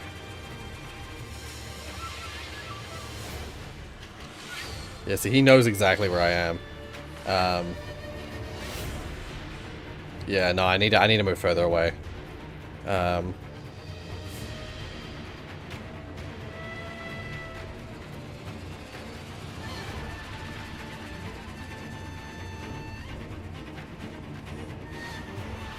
love this culture. They don't give up after 15 seconds. Like, I guess he's gone, lol. Well, they sometimes still do that in this game, I will say. It's mainly the boss enemies like this guy, which don't. They maintain the search until usually until you're quite far away. Yeah, he's really holding on though. This guy does not want to give up. Okay. I'm gonna have to go a little faster, I think.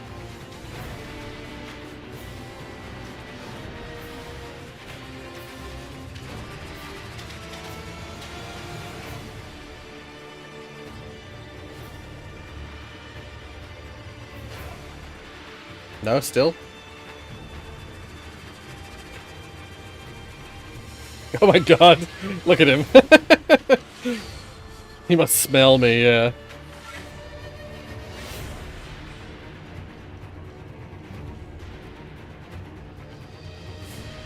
Damn it.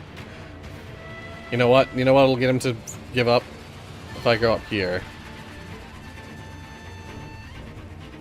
Actually, it might not. It might actually send him right to me. Because, yeah, some of these guys with the double death blow health bars, some of them actually don't block your progression. And this is one of them where he was standing in front of this building, but I was able to get into the building anyway. Okay, is the game glitched out? He is not giving up. Oh, he gave up. See? Now he's got 2 orbs again. Now that he's lost track of me, he's got his 2 orbs back, and he's reset. He's back to the way he was when I first started it. So I can't use stealth, like I can't death blow him, run away, hide, come back, death blow him again and kill him. No. They reset. Even though you can look, you can see all his blood all over the fucking floor where I death blowed him last time. Still there.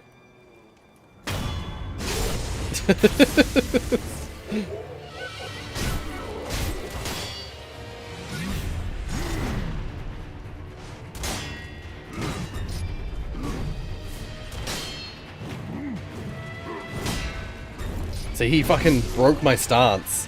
He broke my stance instantly. Oh, I got my death back because I go in out of combat and back in. But these enemies also, you can't just use your death to get out of. Oopsies. Shit. God damn it. The camera fucking made it so I couldn't freaking see what I was doing.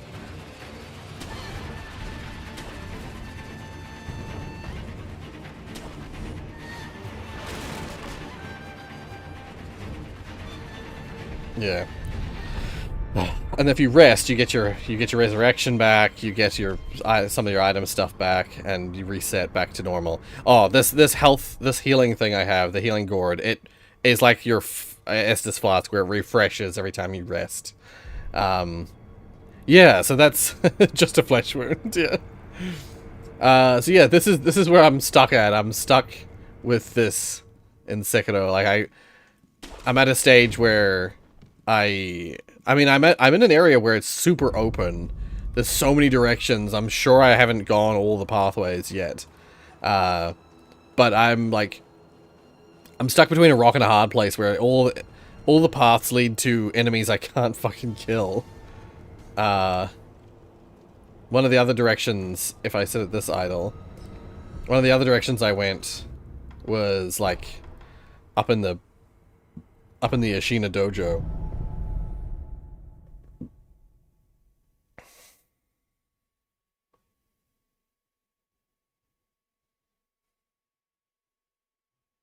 So this is in the same place, but it's like up high in the buildings. There's this guy through here, who is a boss, who I am unable to beat. He's like a regular like ninja warrior type. Yeah, it's a cool effect. It's a cool effect. He's like a sword master type guy, and he fights in the same way that the enemies in this area fight, which I never. Once again, I never really figured out. They are really, really tough to fight. Yeah, all these guys here, these guys in these blue robes, they're really frustrating because their attacks are really heavy hitting, but they don't lose stance when you they still lose stance, but they don't lose a lot of stance when you perfect parry them. So they always break my stance before I can break theirs, and they're just as frustrating to whittle down their health as like a boss enemy. Like that dude there, kill him easy. He'd be super easy to kill. This dude, like borderline impossible for me, without just death blowing him. So I can go like this.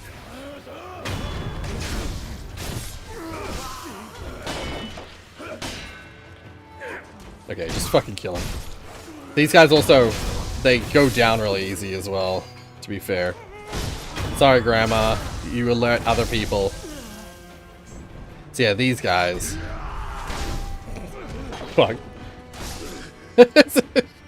See, even with these are regular enemies, I get 2 shot.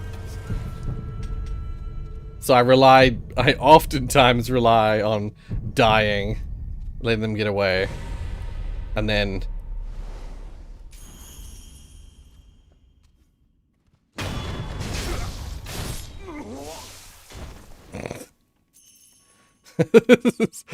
this is how I get away with it.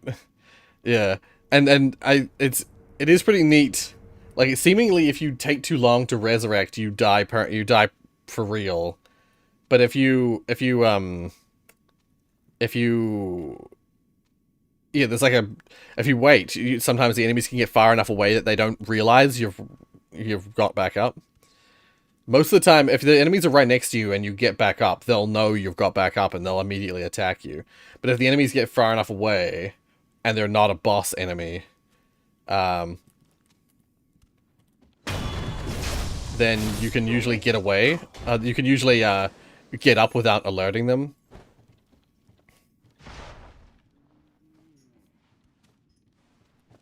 Sorry, Grandma.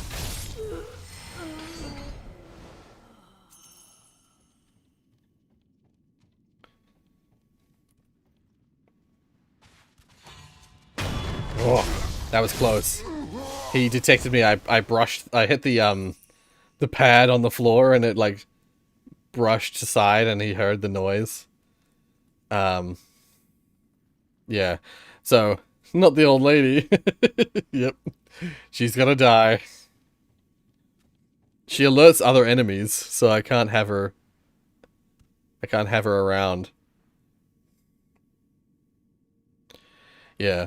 So like when I'm versing these guys one-on-one, like the chances of my death are high. As soon as I'm like able to stealth kill them, so, like I can blast through this area. Okay, I think this guy normally moves, but he moves because you usually come from the other direction. I might have to. Yeah, see? Normally you come from this direction here.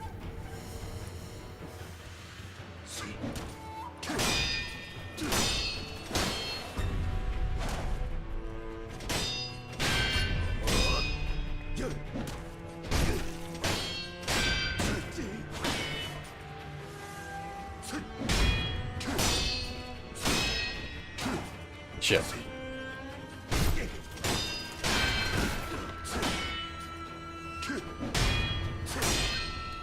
Oh, I've nearly broken his stance.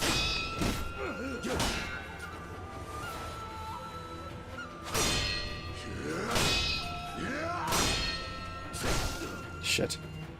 Come on, come on. Fuck. I was... No! Ah, fuck. He's still...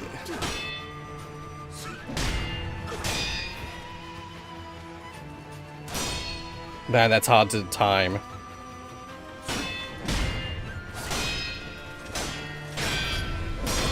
Oh! I got it! I freaking got it! I broke his stance for once. Holy shit. Oh. That's a regular enemy. That is a normal enemy that comes like dime a dozen. Oh, she was just walking around the candle. She was trying to find the bathroom.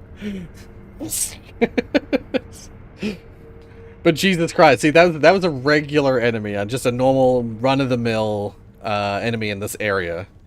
And I fucking struggled.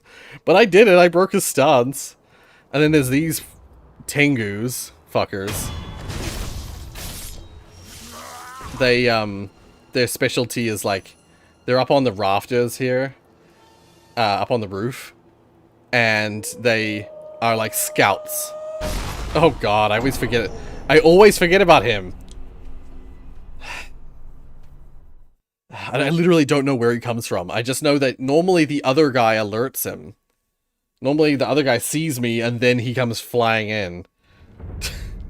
But yeah, instant death. Everyone in this game catches the blade, I guess. Yeah, no, there's Sometimes this game, like, people talk about the other games in the Souls games being, like, punishing and brutal, and, like, you didn't see a guy off the side of the screen and now you're dead. You know, you just, like, step out, boom, instantly dead. That happens in this game quite a lot. I've died quite like, a number of times to enemies that are like that. That literally just come out of fucking nowhere and kill you. And then this is another boss that I've got to that I can't beat. That boss in the dojo at the top that I pointed out, like, there's another boss above him that's like a really important boss I accidentally stumbled upon. But, of course I immediately died, because he's, like, way beyond what I'm supposed to be fighting at this stage. But, sounds like a Sega game. Oopsies. Yep. This is an area that's in a memory. This part of the game is like a memory of a previous time.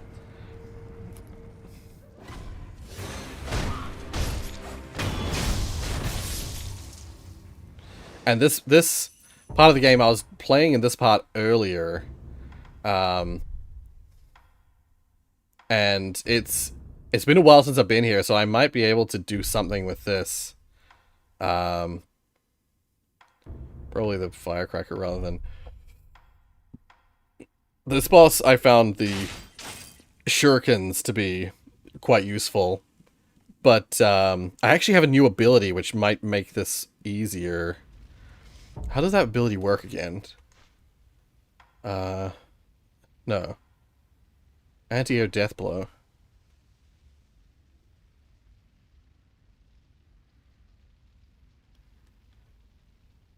Near an enemy high up in the air. Anti-air death blow. Actually, wait, what I should do... I haven't used this ability yet. I don't know how it works just yet. What I can do... Something that's very useful in this game that I have not utilized as best as I could... is if I travel back to the like, hub... I've never actually tried the anti-air death blow. This enemy that this boss I was about to show... she's frequently in the air, and it's they in the wiki and stuff that in suggestions it mentioned the fact that you should utilize like punish her when she goes in the air, but usually for me that was by throwing a shuriken. If you throw a shuriken at her when she's in the air, it knocks her out of the air and puts her on the ground. Can I do no, I can't. This guy can't do it. He's not... I guess he can't fly, so he can't show me that attack. Shit, I'm just gonna have to see if it works. This guy is a special guy. He's Hanbei the Undying. What game is this? This is called Sekiro. If I go back to the menu, I can show you. But you can train with him because he can't be killed. He's got some curse, which means he just always gets back up every time he dies. And so that's how you train. You train, like, when you learn a Makiri counter, for instance. He'll give you the opportunity to do a death blow. Oopsies. Shit. So I've got to dash into him when the red thing shows up. Then I can death blow him. Mother.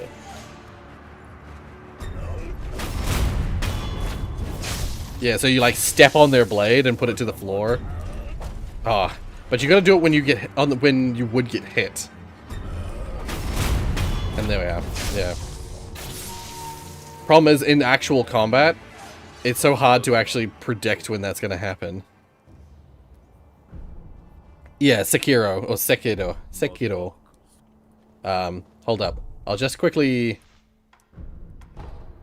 go to the menu and you'll see it. Yeah, Sekiro. Shadows die twice.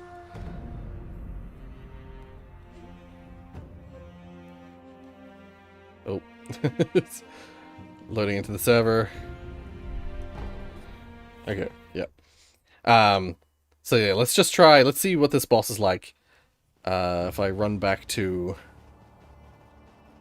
the teleporter thingy. Do I have anything I can give? Do I have any things I can level up really quick? It's a good game. It's just really hard, and maybe you're better at this kind of game than me, so you might have no trouble at all with this game. But for me, I really struggle. Do I have any new prosthetics I can fit? Oh yes, the loaded spear. Upgrade the prosthetic at all? Oh, I can actually. I don't have the money for it, but I can do that. Would there be any reason to, though? Not at this stage, I don't think.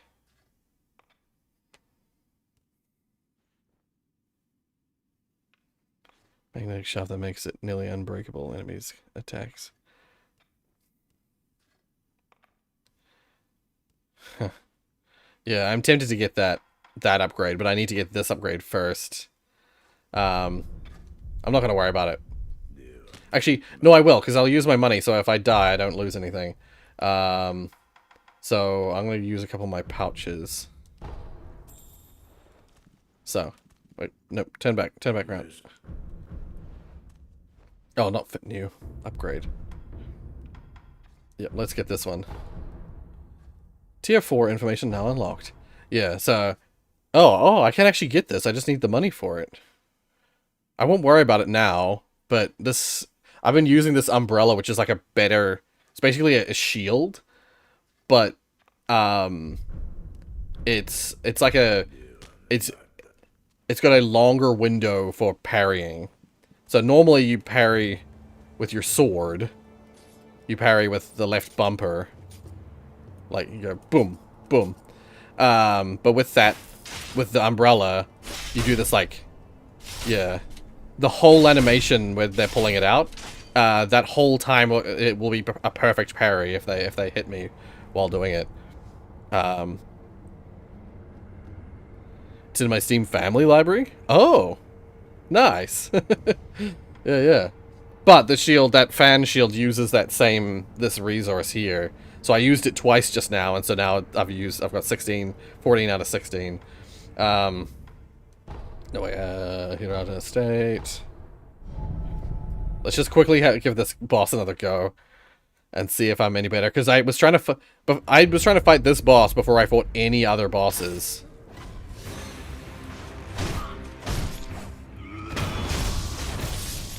And so, oh, yep. It's the same button to talk as to pick up money, so I often accidentally trigger talking to that guy. This boss here, she is a piece of shit. Okay. As far, oh my god, why did I do that? I immediately tried to block that.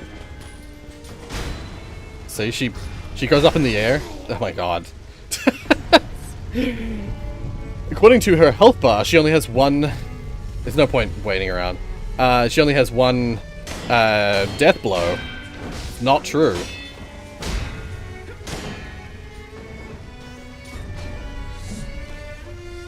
And she has several grab attacks that she does from the air as well. I keep forgetting that that's a sweep. I need to jump that attack. The roof is indeed burning. The roof is burning in this boss fight. That was a terrible attempt. I'm just gonna let him die. Oh, and every now and then you get one of those resources back, like the little cross. Yeah, she throws shuriken things, she throws little blades. Yeah, she gets her poise back so fast, it's no point trying to do it. Trying to break her poise. You just gotta whittle away at her health. Although...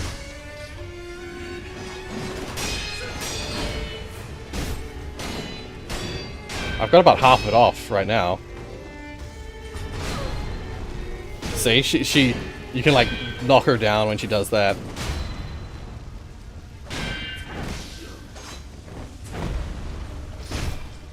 I've actually nearly broken her poise. Oh, shit.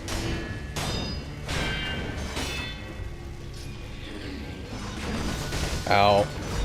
That was terrible.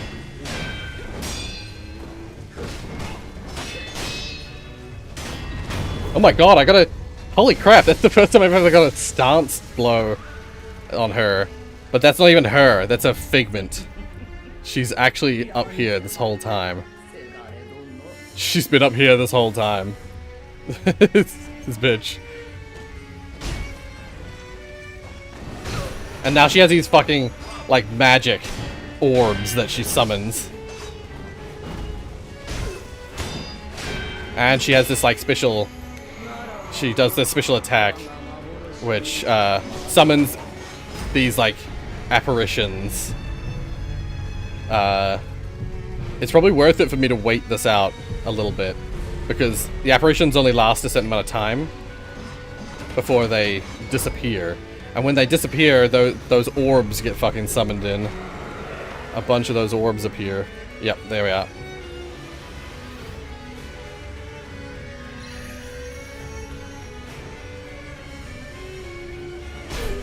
So with this second phase, again, it's unlikely I'll break her stance.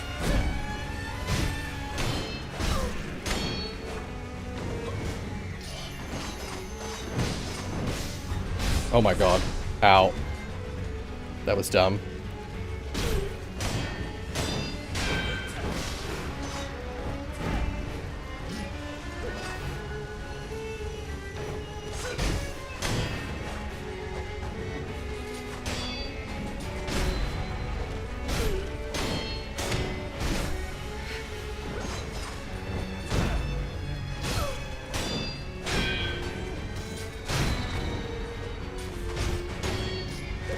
Yeah, the other good thing about the shurikens is that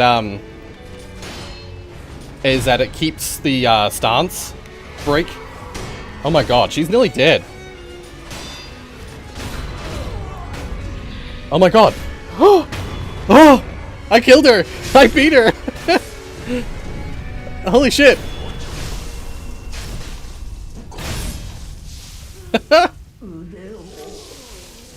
Yay! I beat her!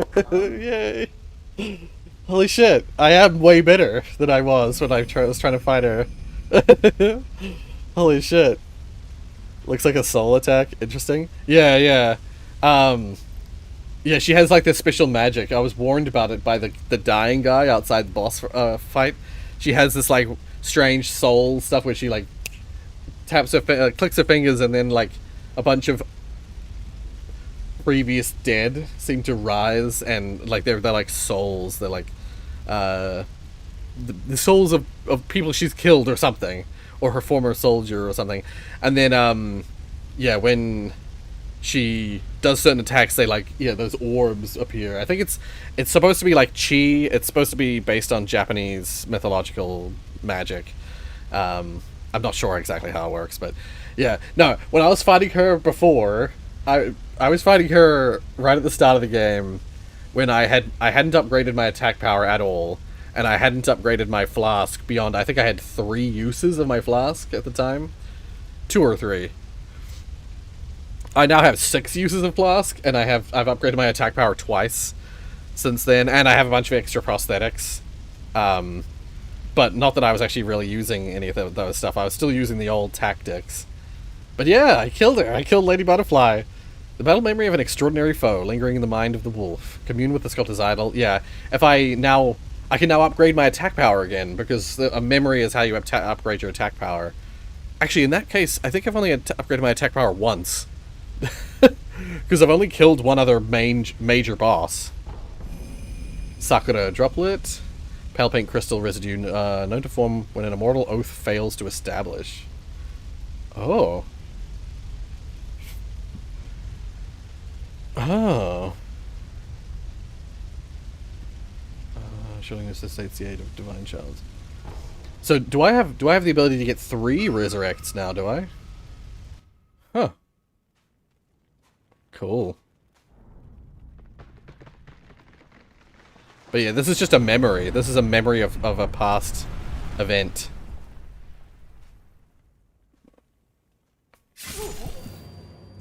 Ow. Come on, I already lost an arm. Who is this? Who's stabbed me?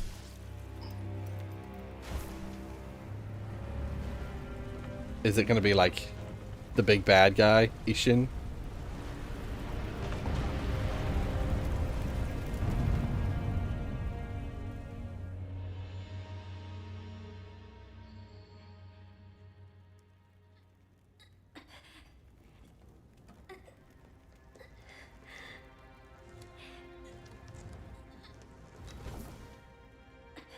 Uh. 私のためそなたは戦ってくれた。捨ておくことなどできるものか。 Yeah, that boy is like the prince of a. Yeah, he's a prince of a royal bloodline, and the whole reason we're able to resurrect the way we do is, oh, that's it. That's the end of the memory, huh? Oh, I suppose we can go back in at any time. Yeah, yeah. The graphics are really nice. The graphics are really good. Yeah, so that just takes us back into the memory again. Yeah, so we can continue. We can go back through the memory at any time, which is nice. So I could go back to this, but the boss shouldn't be there anymore. But yeah, that's that boy. He's a prince of a royal bloodline who have dragon blood, and dragon blood is supposedly the reason why he's made an oath with me. The boy made an oath with me that basically I took a fraction of his blood, and that gave me the ability to resurrect. Yeah, see, she's gone now. Oh, and there's a shrine thingy here.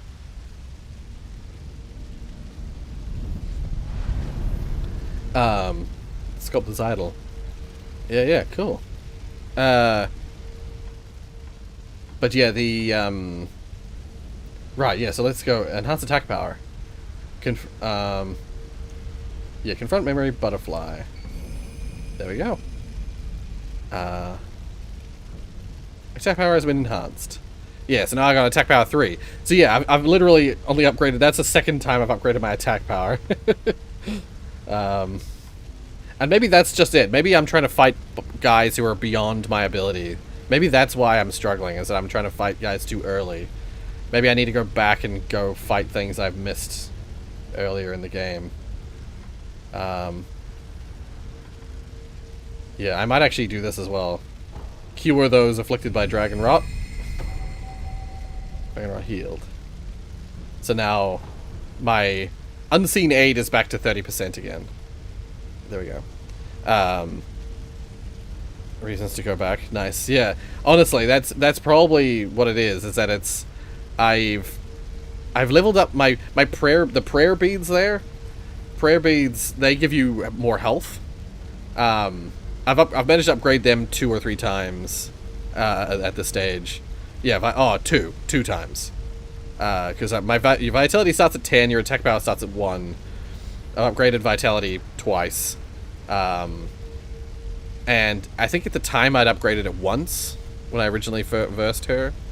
And then my attack power I hadn't increased at all. I've increased it twice now.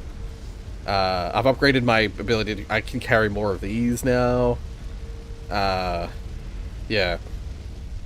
But like those enemies that have the 2 death blow orbs, like they are they usually give you prayer beads. So like by killing them you do get more health. So like overcoming them and killing them is valuable. But yeah, there's probably some stuff that I've missed. Like I never fought Lady Butterfly, or I never killed Lady Butterfly. So maybe if I go now back to those guys who I was fighting before, I might suddenly have better, results.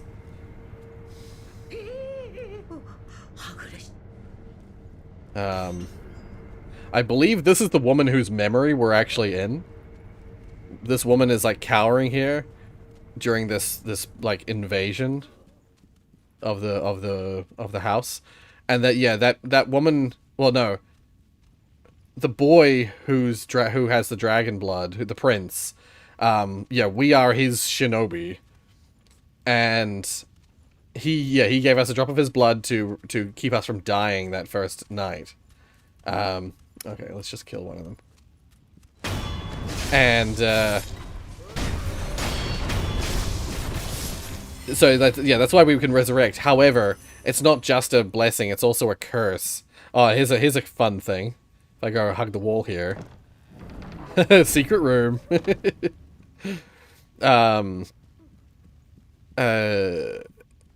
Wait, is this? No, this isn't also a secret room, is it? No.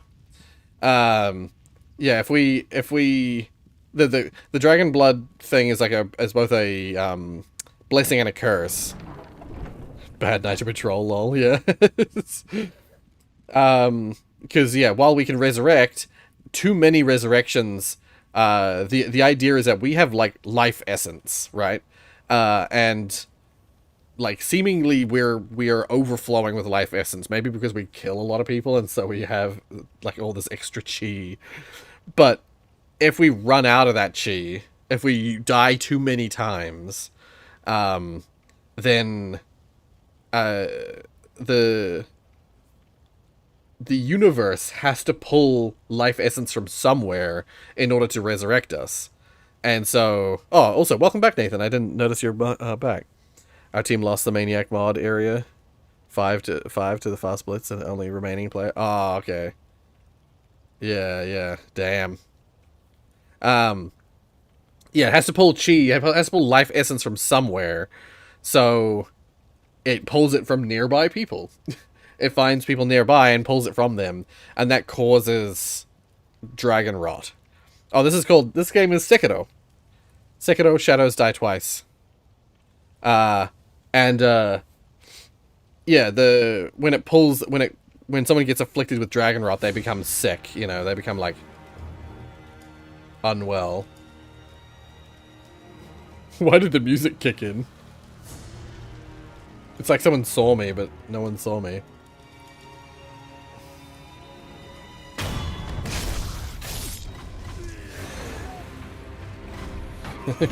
This area is pretty rough for like trying to handle because there's just so many enemies. But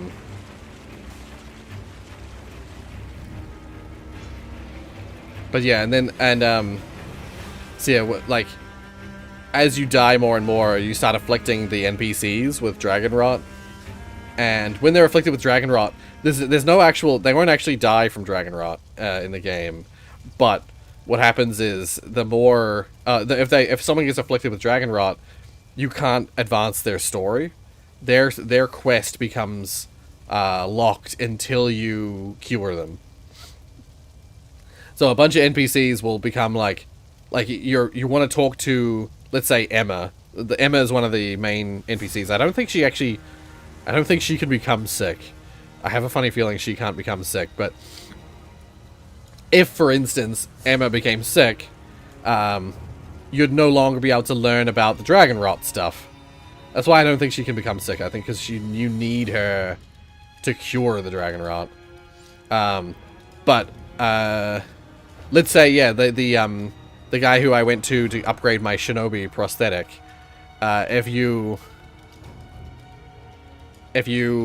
get him sick, then you can't upgrade your shinobi prosthetic until you cure him, and then you can talk to him about the prosthetic.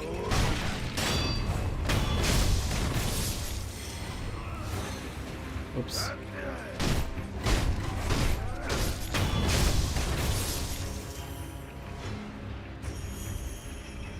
Yeah, there was a period of time there where the sculptor, the prosthetic sculptor, became sick, and I couldn't upgrade my, oh god, ow. Yep. I couldn't upgrade my prosthetic because I hadn't spoken with him about upgrading my prosthetic. And so until I got cured him, I was stuck with my prosthetic not having any special abilities.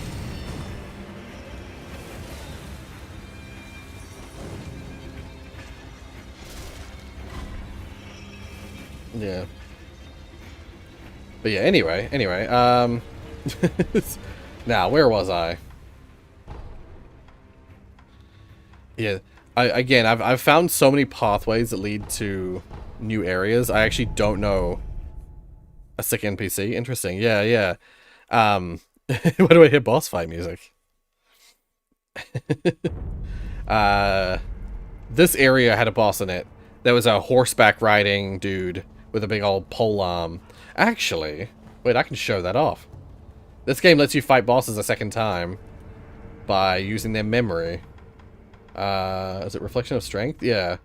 Gyobu Oniwa. So I can do this. Probably shouldn't have done this, because if I die, I wonder if I'd still lose stuff if I die this way. Oh, I got the firecracker. Okay. Where is he again? There he is.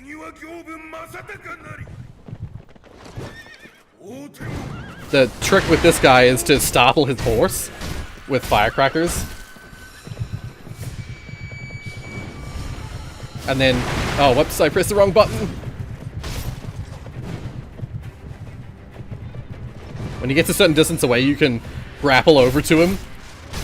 And then startle his horse. Oh, I didn't time that right. This was the first boss that I killed. Yeah, unlike other bosses, you can't get a... Because he's an actual boss, you can't get a free hit on him. You can't get a free death blow on him. On most of the, like, proper bosses, you can't get a free death blow. Come on, let me do it. There we go. There we go.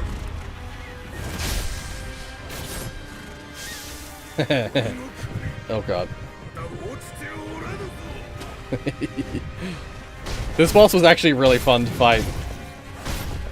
He's struggling to hit me, but he hit me a heaps when I actually fought him. The first time I came across him, I had no idea what I was doing, so I died pretty well instantly the first time. Oh. Yes, please.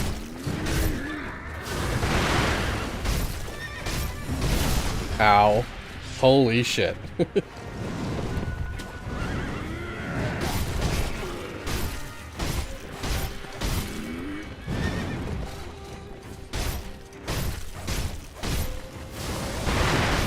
Oh, what?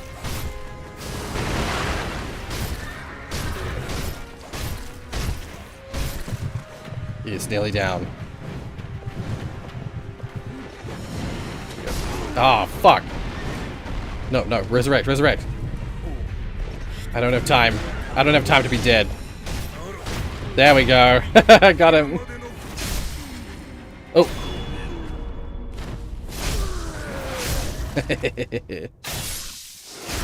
Yeah, it's a huge horse.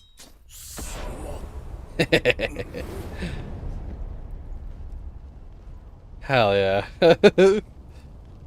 I like that boss. That boss is fun. See, that's why I came to be like, yeah, this game is cool. I like this game. Because I fought this boss and had a whole lot of fun. I suppose that's it? Weird that it leaves me in the boss fight. Yeah. So if I just rest. I suppose I have to quit battle? Yeah. That was weird. I didn't expect it to, like, leave me in the arena without the boss there. I assumed it was going to just kick me out as soon as I beat him. But yeah, that was that. That's a really fun boss. Yeah, but you can roam it anyway, that's the thing. So I don't fully understand why. I think the idea is that you're in a memory again. With the memories of the defeated, you're in a memory, and so you're just like, you're lingering in the space because that's the space before you, well, before/during the fight, as opposed to post-fight. Unfortunately, there was another boss I fought which didn't give me a memory. It wasn't like a major boss. It was supposedly a mini-boss, even though it felt like a major boss to me, which used the same kind of tactic, same logic. In fact, like he's technically just up ahead, or he would be if I hadn't already killed him. But he had the same deal where the like firecrackers, these firecrackers, start. It's like it's a giant bull with like a packet of wheat on his horns that's on fire. And so it's basically a blazing bull, if you will. And that boss was a lot of fun as well, because it had the same deal. Because it's a beast, firecrackers are really effective. Wait, if I go to the regular one, yeah, unleashes an explosive flash that briefly blinds foes and inflicts posture damage on beast-type enemies. So any bestial enemies, when you throw the firecrackers down, they get startled, and like with the horse, it rears up, or with the bull, it did something similar where it I think it did the same thing actually. It just like rears up, but when you hit it, when it rears up and you hit it, it does quite a bit of stance damage on that bar at the top of the screen. So you can just like get some good hits on him, get his bar up a little bit, firecracker him, boost the bar, firecracker him, boost the bar again, and then get that stagger kill. But unlike the regular enemies, that woman, the Lady Butterfly, her deal was you could get the stagger meter up, first of all by Makiri countering her red attacks, but also hitting her out of the air. So whenever she would jump into the air, if you throw a shuriken at her, it like knocks her out of the air, and so you like can get a few hits on her. You can punish her, punish her for going to the air, get a few hits on her, and maintain your stagger on her. But when I first encountered her, I couldn't get the stagger meter all the way up. I had to whittle her health down. But thankfully, with my increased attack power coming back now, seemingly I was able to really knock her down with my, knock her stagger down with my attacks. But yeah, anyway, I think that we'll leave that there. Yeah, we're right on 4 hours. So there's the Ashina Dojo boss. Actually, I'll just go back to here really quick, because there's a boss above this as well.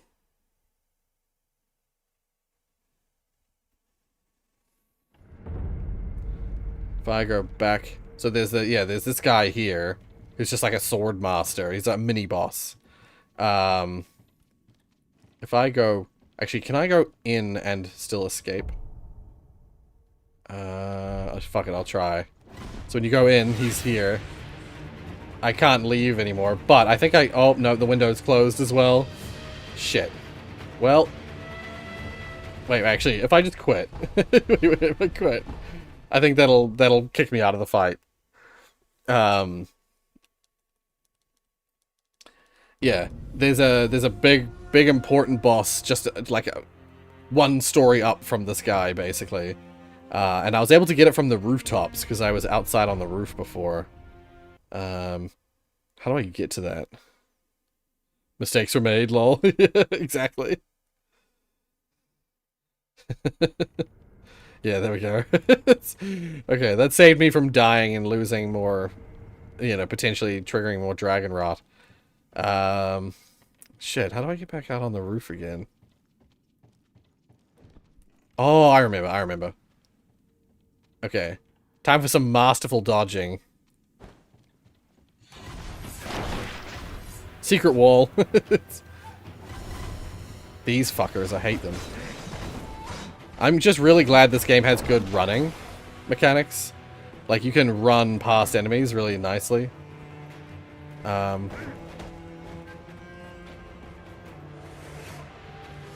Yeah, out here on the roof.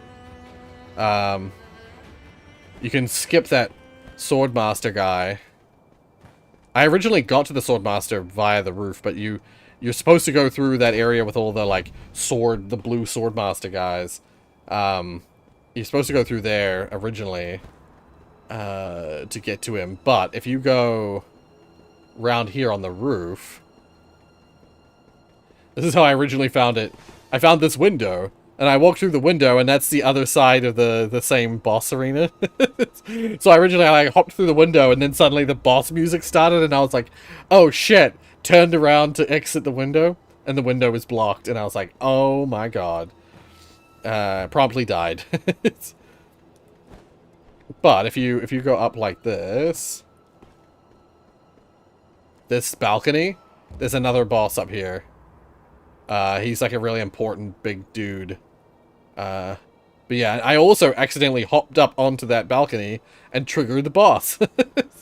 And once you're on the boss, you can't hop off the balcony. So, yeah, I had a lot of troubles with this area, running into bosses I wasn't expecting and dying. But yeah, this is the castle area. Ashina Castle. This is the main part of the game. This part of the game apparently gets set on fire at some point in the game, a bit like Lane-Dell in Elden Ring. But yeah, there's also a two orb boss down there, as there freaking always is. There's a guy down, there's a guy down on the middle of that path who's like, actually, I wonder. Wait. Let's just have a look. Can I? No. No, I cannot. I was hoping that I could... Ow! He can hit me. That's not fair. Do a flip. Shit. I was hoping I could land on someone and cushion my fall. I can't lock on, so I can't trigger it just yet. And I don't want to fall down onto the roof below because there are those Tengu guys down there. There's so many of them. And once they lock onto you, they can throw shurikens for fucking miles.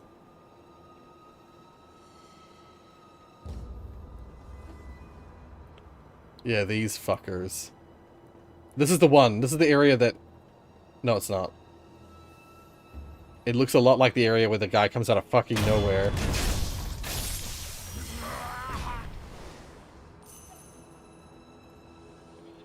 Just below here is the area, I think, where the guy comes out of nowhere.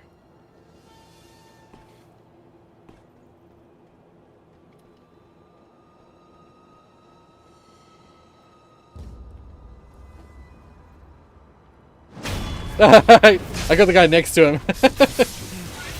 Yeah, this guy's he's not a spear wielding one, this one. And all his guys that he's with are all gunners.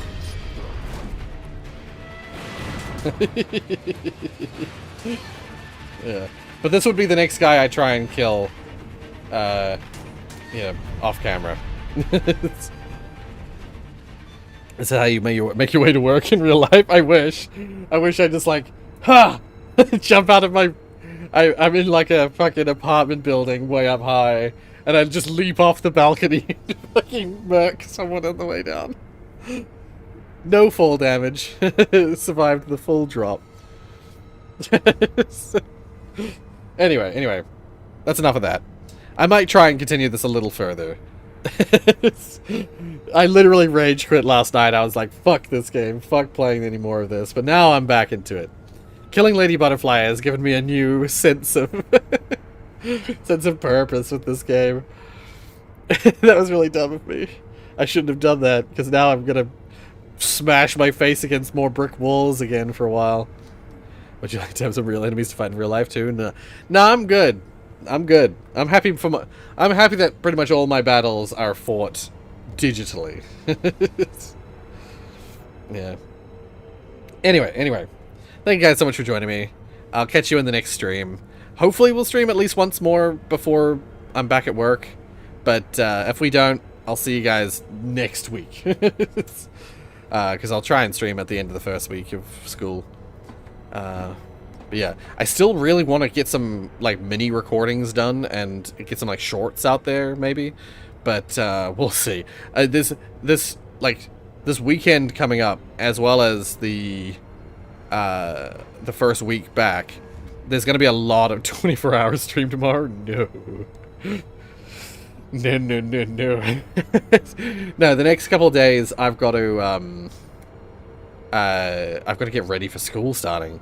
There's a bunch of stuff I need to set up so that my students can actually get started day one, you know?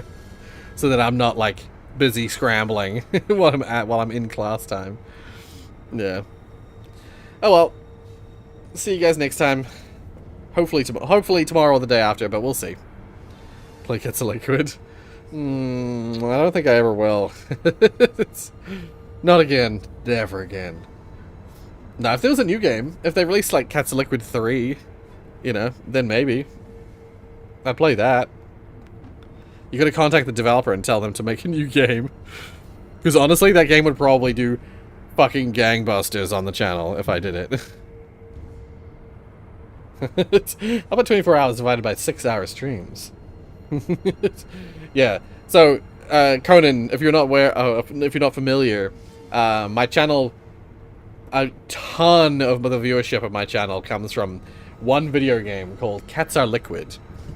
And, while, you know, I probably should play it for the, you know, for the views, for the money, for the YouTube algorithm, the problem I have with it is it's one of those games where it gets a ton of attention from people who are not part of the channel, which is always good. That's always good. You want that. You want to get new people coming in. But they're not the kind of people that stick around. They're also not the kind of people who are easy to interact with. They're usually young kids. And I'm not about that. I don't want my audience to be younger than they're supposed to be. You know, I don't want kids younger than 13 coming on the channel that, you know, that act like they're, you know, they're okay. Some people came on the channel that were younger than 13 in the early days, and they were fine.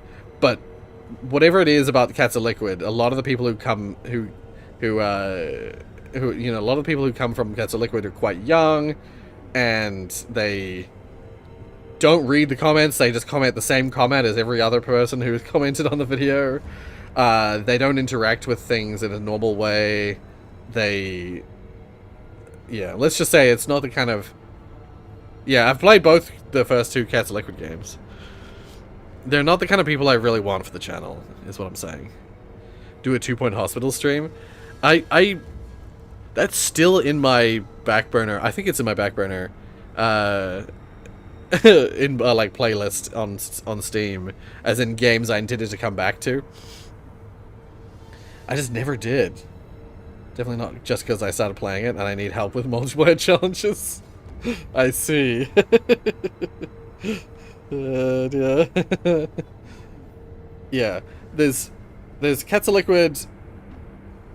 There's the first Cats of Liquid, which was just called Cats of Liquid at first, but then they released Cats of Liquid: A Shadow in the Dark or something like that, or Shadow in something, and then they had to, or Light in the Shadow, and they had to change the name of the first one, or maybe the Light in the Shadow is the first one.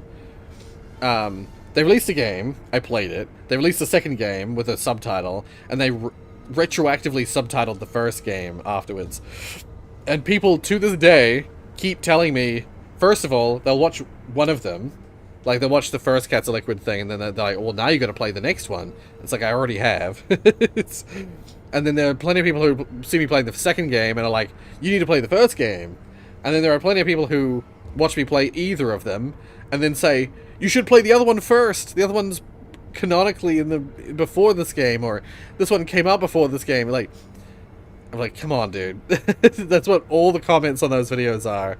It's asking me about the purple cat, saying I should play the other game, either because it came first or it's canonically first. Yeah, and everyone's like, everyone keeps commenting about how it's like, this game is actually a prequel to the second, to the other game. This one's actually a sequel to the other game.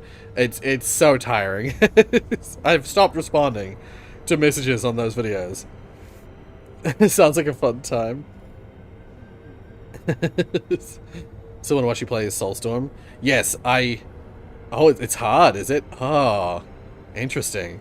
I want to play Soulstorm. That is on my list. That's on my list of immediate things. Maybe that'll be the next thing I play. Maybe I'll do that next. Because honestly, I really want to play it. And, yeah. I played a bunch of the other Oddworld games, so I haven't played Soulstorm yet. Gets a look with the movie.